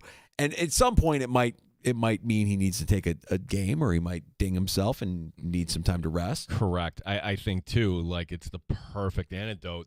All right, here comes Mike Vrabel. Oh, they're going to play they're two unknown safeties, but two high safeties. That's what the Titans always did. Do we expect the Patriots to do that? Sure. Yeah, run James Cook underneath. Yeah, that's the way to go for this Bills offense. I'd have to look up the last time somebody not named Josh Allen won the AFC Offensive Player of the Month for the Buffalo Bills. I know Fitzpatrick did it when the things are burning brightly. Maybe Fred Jackson at some point. I don't know if McCoy. I'll have to look that up during the break at some point. This is potentially a break for the Bills in talking about James Cook having a night on Sunday night. Defensive tackle Milton Williams, the new acquisition for the Patriots here in the offseason from Philadelphia, was limited yesterday, not spotted during the media access portion of practice today. Now, I don't know if that's anything, but if you don't have your giant run stuffer there in the middle, and Milton Williams, who's also a pass rusher, if you don't have that might be a bit of a break for the Buffalo Bills, and specifically for James Cook and his ability to run when we get to Sunday night. Yeah. There was one other storyline, and I think this was sort of in our back of our mind, because I want to say you were out that day. Like, wait a second, you're coming off a win over the Ravens, the Wednesday practice, and then he wasn't on the practice. He was not on the injury report Wednesday. Okay, well, if he wasn't on the injury report Wednesday, and this happened in Wednesday's practice, well, then why wasn't he on the injury report? Well, the Bills said, we didn't know the severity of the injury. He was stepped on. Talking about Ed Oliver. I was not in tune that there were all these rumors surrounding Ed Oliver. Right. This is Ed Oliver on getting stepped on in practice, as we were talking about. What happened? I got stepped on in practice. Is that what you heard? That's what we were told. All right. That's what happened. I heard I fell off a horse. A horse hurt me. I heard all kind of stuff. But I can promise you somebody stepped on me at practice. Sal, it's what we were told. We were told you were stepped on in practice. That's what we were told. Yeah. But that rumor's out there, and whether or not it's true, nobody's really digging to see if there was any. Nobody's digging to validate that rumor. But Ed Oliver back at practice is a good sign for the Buffalo Bills. Dorian Strong, a little bit concerning. Yeah, just because you hear neck, you're like, okay, where did that come from? He did practice yesterday fully, and the thing that I liked what the Bills were doing, hey, let's not put the kid in there. Let's just give him a little taste, give him a little run. And for some reason, the Saints didn't throw in his direction for the 15 snaps that Dorian Strong was in there.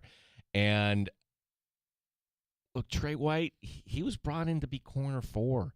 He should not be starting on this team. But the injury to Maxwell Hairston, inside joke. Somebody complained that I say Harrison, which is absolutely not true. So I need to enunciate my words, Danger. Maxwell Hairston. Maxwell Hairston. Yeah. Maxwell Hairston is hurt. Look, Strong. I want to see more Strong. That's kind of a bummer. It is. Well, I know a lot of Bills fans are wondering, okay, how will the Bills secondary go against facing off against a wide receiver that they're very familiar with. They've been teammates in the past, and I'm here to tell you, Matt Collins knows it's going to be loud on Sunday night. No, it gets loud in there for sure. Yeah. There's plenty of nonverbal stuff that we have. There's plenty of talking louder things that you have to do. So it's not like it's so loud that you're just incapable of communicating with each other. Steph Diggs is saying all the right things, by the way. I'm joking around, but everything you're hearing Stephon Diggs saying in advance of Sunday night, I know he's going to get rained on with boos, but again, he's saying the right things. He's a strategic guy. He's savvy with the media. He knows what to say, when to say it, and he's not saying anything negative about coming back to Orchard Park. What's to be gained?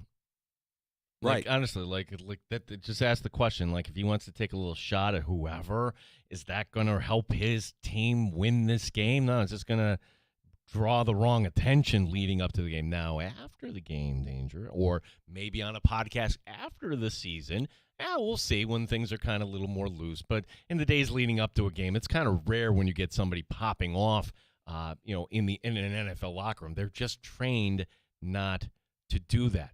By the way, the last time somebody not named Josh Allen won the AFC Offensive Player of the Month award, that indeed, September 2011, Ryan Fitzpatrick. Wow. Fitz magic. What does that tell you? Yeah. Before Allen, we had like a decade of terrible Buffalo football, specifically on offense. Yeah. And if you want to say Fred Jackson, sure, or Shady McCoy, or whatever it is. Yeah. Steph Diggs on his enthusiasm for the return to Buffalo. I get up for every game. I mean, obviously, you get excited, but try not to get too overzealous. It is another game, but it's a division game. More importantly, all the things that kind of play a role outside of that. Me being there before, obviously people are going to make that a huge thing, and it is a huge thing for me. I got a lot of respect and I got a lot of love for that city and that fan base and even the players over there. So, kind of on social media, we still take jabs at each other, support each other. But it's just going to be so nice to see those guys. For me, I try to be as professional, but, obviously I hold them near and dear to my heart. Football means a lot to me. And the guys that I spend with a lot of time with over there, I'm going to give them a big hug. I don't doubt that.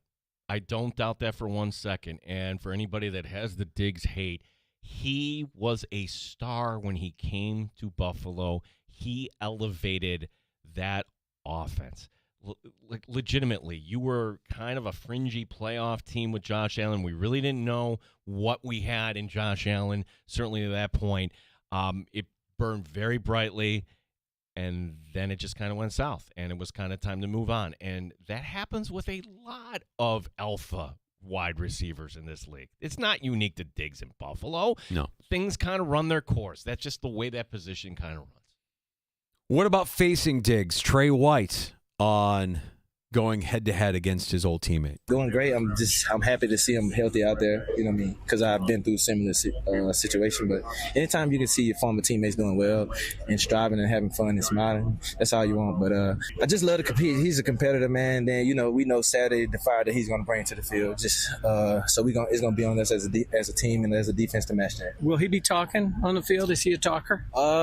Yeah, Steph's bringing it, man. He brings that fire. So, with him coming back here, it's going to be a little extra. So it's just going to be on us as a team to match that, because we know the intensity he brings, because we've been around him for 4 or 5 years when he was here making plays for us. So it's going to be fun. You experienced this. You came here as a member of the opposing team in a playoff game. I'm not asking you to speak for Steph, but for you, when you think of that mindset, what is that like for a player who spent so much time and was such a big part of this team, this community, for you to come back like that in the other team's uniform? It's definitely hard being that, when you have great relationships with the guys that's on the team. So it's definitely hard. So it's just something that you just gotta face. But ultimately, when the whistle blows, you just try to do what's best for the team that you're on and try to give the best that you can give. And just once the whistle blows and the game's over, it's family back out to that. Compelling matchup, one that Gino over here thinks the Patriots are going to come away with a win, and they're going to deal the Bills their first loss of the season. Yeah, just kind of go across the board. I mean, the Patriots have the elements to come into Buffalo and win a divisional game. Are the Bills all of a sudden going to learn how to get off the field on third down and learn how to tackle and stop the run? And we could say, hey, maybe get Oliver back and Matt Milano back. And sure, I would say that. Buffalo's not going 17-0. So to me, it's not that big an upset if the Bills lose on Sunday Night Football. You saying losing at home would be kind of something unfortunate. I'm just sticking to my guns. I said it before the season started. They're not losing a game in the final season at Highmark Stadium. I just don't see it happening. And for all of the defend your dirt that we hear Sean McDermott to say through his course and his tenure here with the Bills, I just don't think with that stadium closing, with it being as special a season as it is, that they're going to give one up at home to an inferior opponent. The Patriots are improved, but they aren't on the level of the Bills. They're not even close. Breaking news in the sports bar. Ow! Ow! It really hit me. I didn't know it was coming back that far. The season has jumped off the rails for the Cleveland Guardians. What was once a 1-1 game, Detroit has now scored 4 in the top of the 7th, and there's still only one out. The Tigers with the bases loaded here. Getting away from the Guardians real quick. 6-1 is now the score. Again, the 7th inning, and Detroit looking to add more here with just one out. Okay, so we would be looking at a Detroit and Seattle matchup. Again, Are you not entertained? Like, for anybody against expanded playoffs? I would say this, okay, that after the belly flop the Tigers did, and the Guardians caught them for 15 and a half, it feels like there's an injustice here. The fact that, wait a second, it's going to be the Tigers after all, but you could say, well, those games in April and May and June actually matter for the Guardians as well. You win a few more of those and you get to the bye. The lesson here is be one of the top 2 seeds. Like we talk about the 1 seed in football, how much that's an advantage. Okay, hey, baseball, Rob Manfred, don't touch this format. The temptation, I know what they're going to do, Danger. They're going to expand, and then there's going to be 8 teams. 8. And, no, we don't need to add more. Do you really think the Mets are a playoff team? I'm asking, and I'm a Met fan here. No. The Reds aren't a playoff team. No, they aren't. That was just like you pat them on the head and you it's see the equivalent of a sub 500 NFL team winning a division and getting into the postseason. It's like, okay, you're not going anywhere. You can't even get to 500. No, not a playoff team. Sorry. I like what we've seen, though. It's been a really, really fun wild card round with all but one series going 3 games and decisive games on tap here with the Cubs and the Padres in action. Looks like the Tigers are going to dispatch of the Guardians and, of course, the main event tonight. Ooh. How you feeling, Yankee fan? Yeah. Jazz Chisholm won that game for him last night. That was fun. He was electric. I'm wondering if they're going to make the sliding mitts, the gloves that they make them big, like even bigger. Like I'm saying, just give them like as much of an advantage as you can. Oversize the hell out of those things. Like, do you remember Hamburger Helper? Something like that. Like Yeah. some big. I used to have a beanbag chair that was shaped like a baseball glove. Remember back in the day? Maybe like make some of those, like you're just a giant mitt that you can use for your sliding just to give you that extra advantage. Jazz didn't need it, though. He's fast. Scores that game-winning run and forces Game 3 coming up later tonight from the Bronx. I'm wondering if there's remorse on ESPN where they have this round and everything's good and that's it. Rob Manfred's probably secretly like, ha, ha, ha. Yeah. And I picked up on this, Danger, like in the Major League Baseball app, looking at the times, normally they would tell you where to find the games. They didn't do that. I'm just like, all right, mate, is that an oversight or, yeah, you know what, Disney, we're not going to help you out there. We got to get to a round of shots. I've been licking my chops because I know one of these stories is a lot of fun. I can't believe this was actually said during a game, but we'll get to it. Oh, yeah, we've got that, and we've got we've got some basketball news as well from the NCAA as well. Kyler Murray. Oh, should I be nervous about my survivor pick here? A lot of the stuff we got to get to. Oh, and the pitching matchup tonight in the Bronx. We're going to dive into one of these rookies. Very good. We've got a round of shots on the way. We've got last call before 6 o'clock. You can have the final word in the sports bar when you join us at 585-866-4FAN, 866-4326.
Injury for Dorian Strong. The corner has a neck injury, did not practice today. TJ Sanders also limited.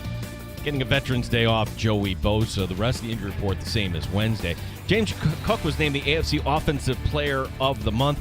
Deion Dawkins ready to take some credit. He has good teammates. We love him. We help him get there. He has great teammates. And he leans on us just like we lean on him. When he's running the ball, we want to get that guy in the end zone. And he wants to make our job easier, and we know that. So when a play is called, we try to help him out just as much as he does for us. But Cook is Cook. Cook is cooking. Tip my hat to Cook.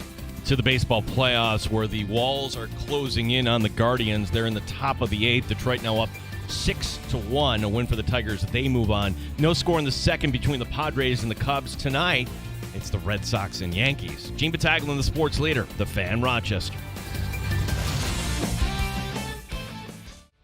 Got a smart speaker at home? Listen to the sports leader, the Fan Rochester at home, by asking it to play 95.7 The Fan. Happy Hour continues. Thanks for joining us in the Sports Bar, 95.7 FM, AM 950. And the free to download Odyssey, iHeartRadio, or TuneIn apps. Danger and Battaglia. A round of shots. Yeah, that game tonight. Oh, boy. And look, we didn't even mention there is Thursday Night Football tonight. You've got the Rams and 49ers. And, of course, you got the Yankees and the Red Sox. Starting pitcher for the Yankees tonight, Cam Schlitter.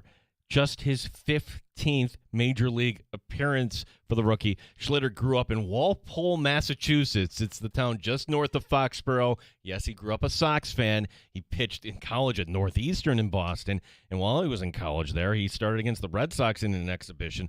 Schlitter drafted in the 7th round in 2022 by the Yankees. Pretty good pick there. Now, the pitcher for the Red Sox tonight, also young, right? And if I'm not mistaken, this is the first start that he's had in a true visiting ballpark. Yes. He played in Sacramento. He played a road game in Sacramento, and he pitched in Tampa, if I'm not mistaken. Connolly Early is his name tonight. So, again, he's from Virginia. His away record is 1-1 on the season, and this would only be, his 5th start of the season. I think maybe both bullpens you're pulling out all the stops tonight. Yeah, you're pulling out all the stops. I'm just with the Cubs game going on right now. It's just every pitch is edge of your seat. You just, it's so tense. It's so gripping. It's great drama, and I know it's only the wild card round, but man, it does feel elevated. Much like we talk about with the NHL's postseason when we get to the Stanley Cup playoffs, there's a different tension. Dare I say, it's barf, cry, and die season. It's where you just don't know. I mean, if you're a Guardians fan right now, you're crying. You're crying and you're ready to die. You had it, and it's 6-1, and it looks like it's gone. As they're in the top of the 8th there in Cleveland, and no score in the bottom of the 2nd here between the Padres and the Cubs.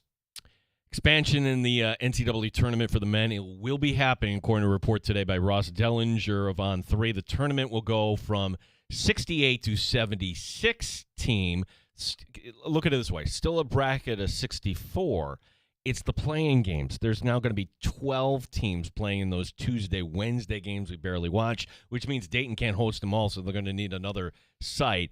And when will this start? Could be as soon as this March. They don't have it secured yet. They don't know if it could be as soon as this March. I would say yes, make it as soon as this March. If you're going to do it, if it's an inevitability, let's go.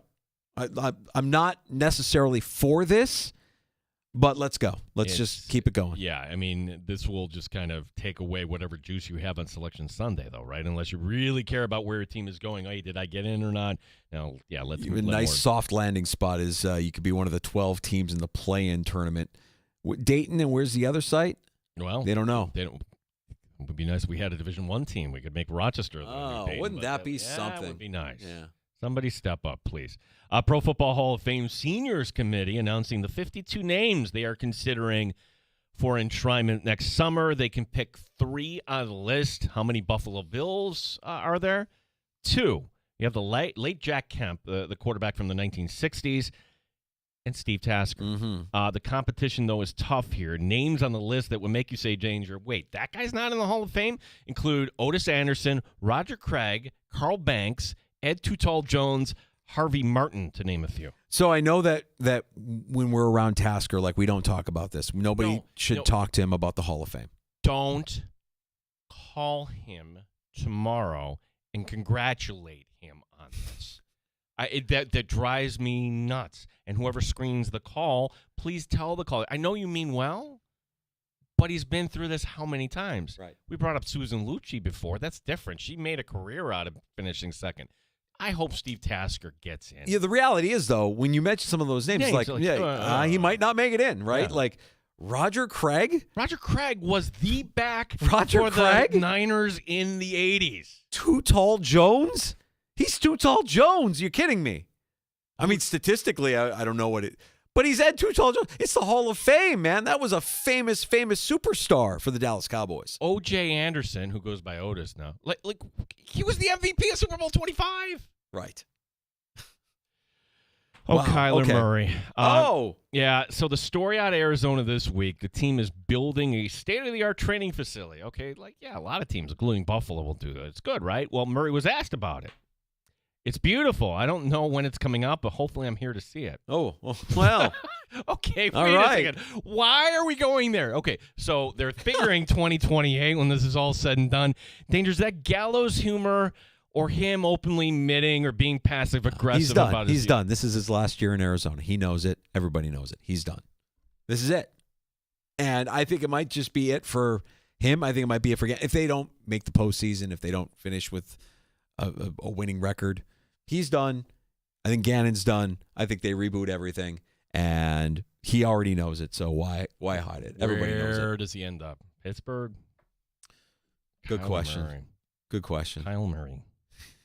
Where does he go to resuscitate his career? The thing with, he's dynamic. He's been dynamic. The size is worrisome, right? I mean, Russell Wilson broke the matrix when he won a Super Bowl being undersized. But I really believe is really undersized, though. Right. He's really undersized. And I also believe that what Pete Carroll had in Seattle that you haven't seen with Kyler Murray in Arizona is he had a running game. That offense went through Marshawn Lynch. It was dominant, that run game. And you can't ask Kyler Murray to do it all. He just doesn't have the size. He's an athlete. Just ask him. But he's playing somewhere else next year.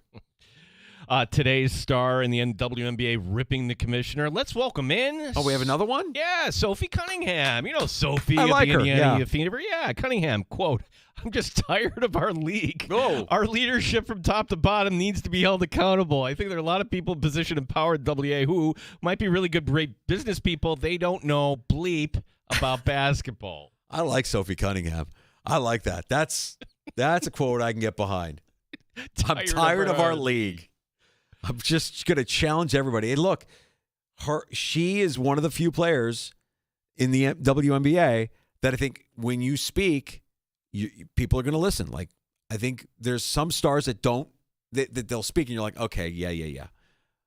Caitlin, Sophie Cunningham, I think Ionescu is another one that if they're vocal, I think people are paying attention. I think, Asia in Vegas is another one. Like, if they're vocal, those are the stars. Those are the athletes that are going to propel your league from where it is to where you want it to be. You already project that it's happening. You're expanding. You've got more teams coming in. But, yeah, the cattiness is the thing that drives me crazy. The fact that we're talking about who said what about what and who, and we got the finals set up.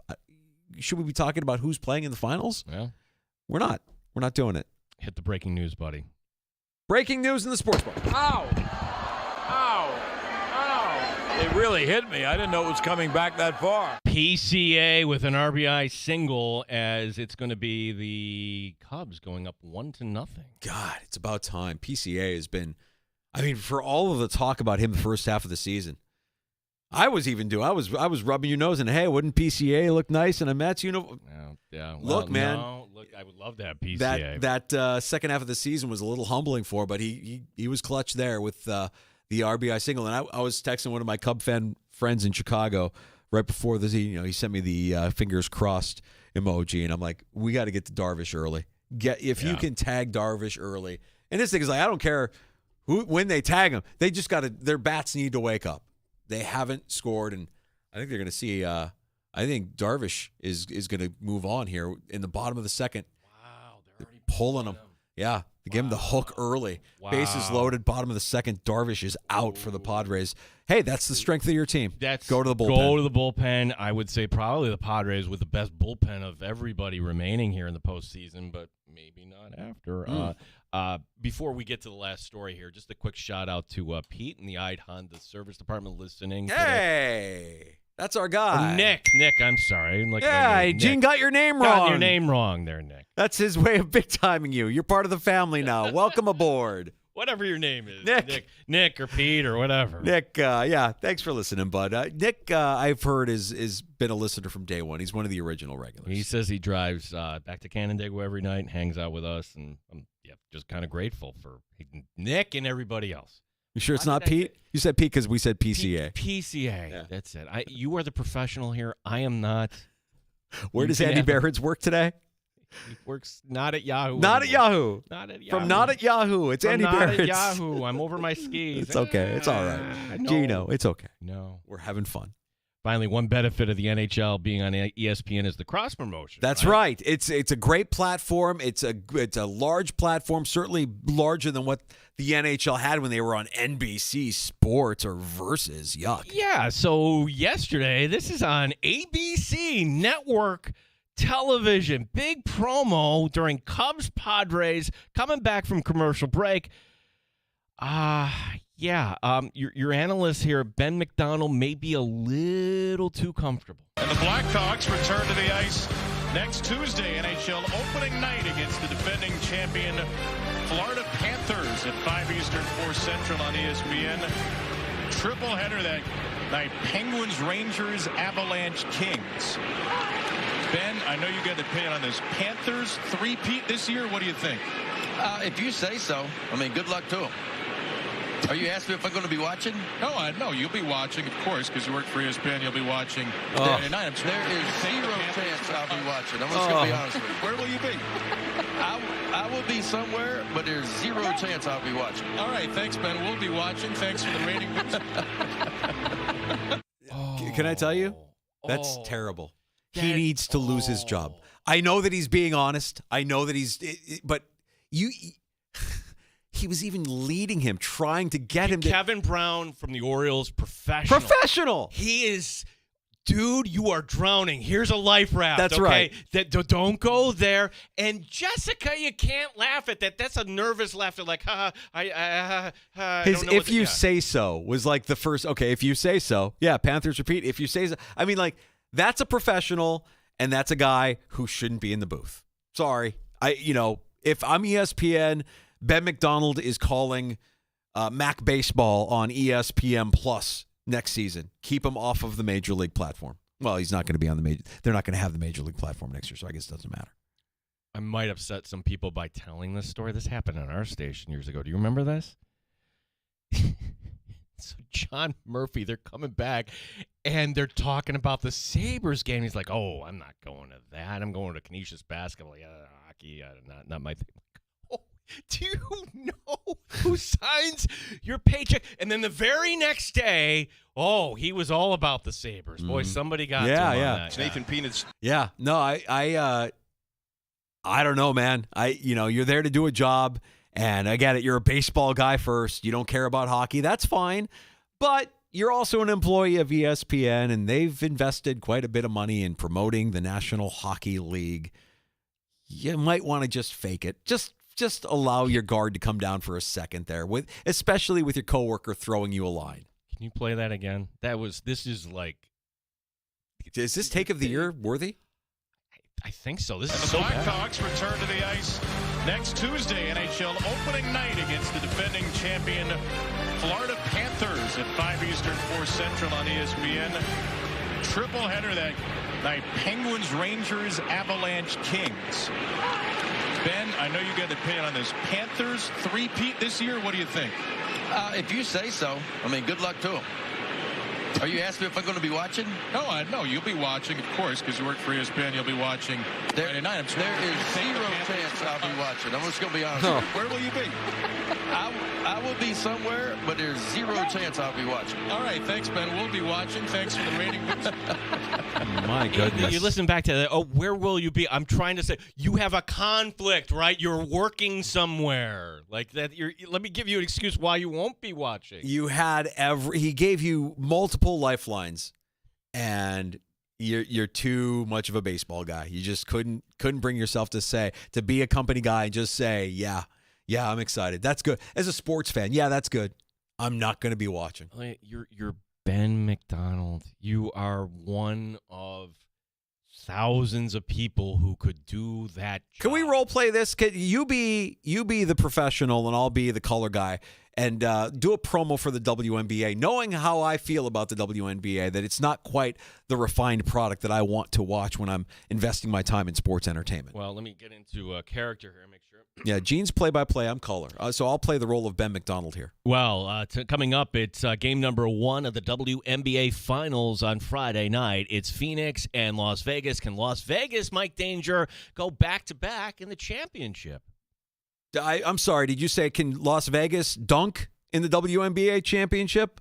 Was that what you said? No, it's game 1 of the WNBA Finals. Vegas and Phoenix coming up on ESPN, 8 o'clock Friday night. Yeah, okay, yeah. I can tell you what I won't be doing on Friday night.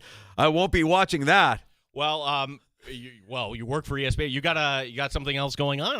Yeah. I got a lot going on. I'm going to be painting my nails. My daughter is going to paint my nails for me. I'm going to do that instead of watch. You know what I might actually do? I might actually go and wrap my head. I might slam my head into my car door multiple times instead of watching the WNBA. How's that for a promo for you, ESPN?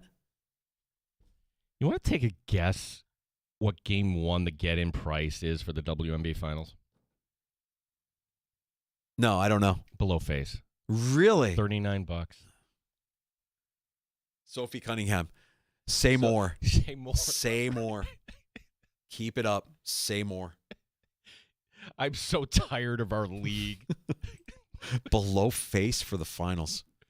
Yikes. Yeah, that's unfortunate. Ben McDonald. He's on the call today too, I want to say. But you gotta kind of know where your bread is buttered there and just make an effort to play along, maybe. I'm gonna say that this is your key sequence right now. So the Cubs still with the bases loaded. They brought in another on a walk. 2-0. The Padres already got to the bullpen.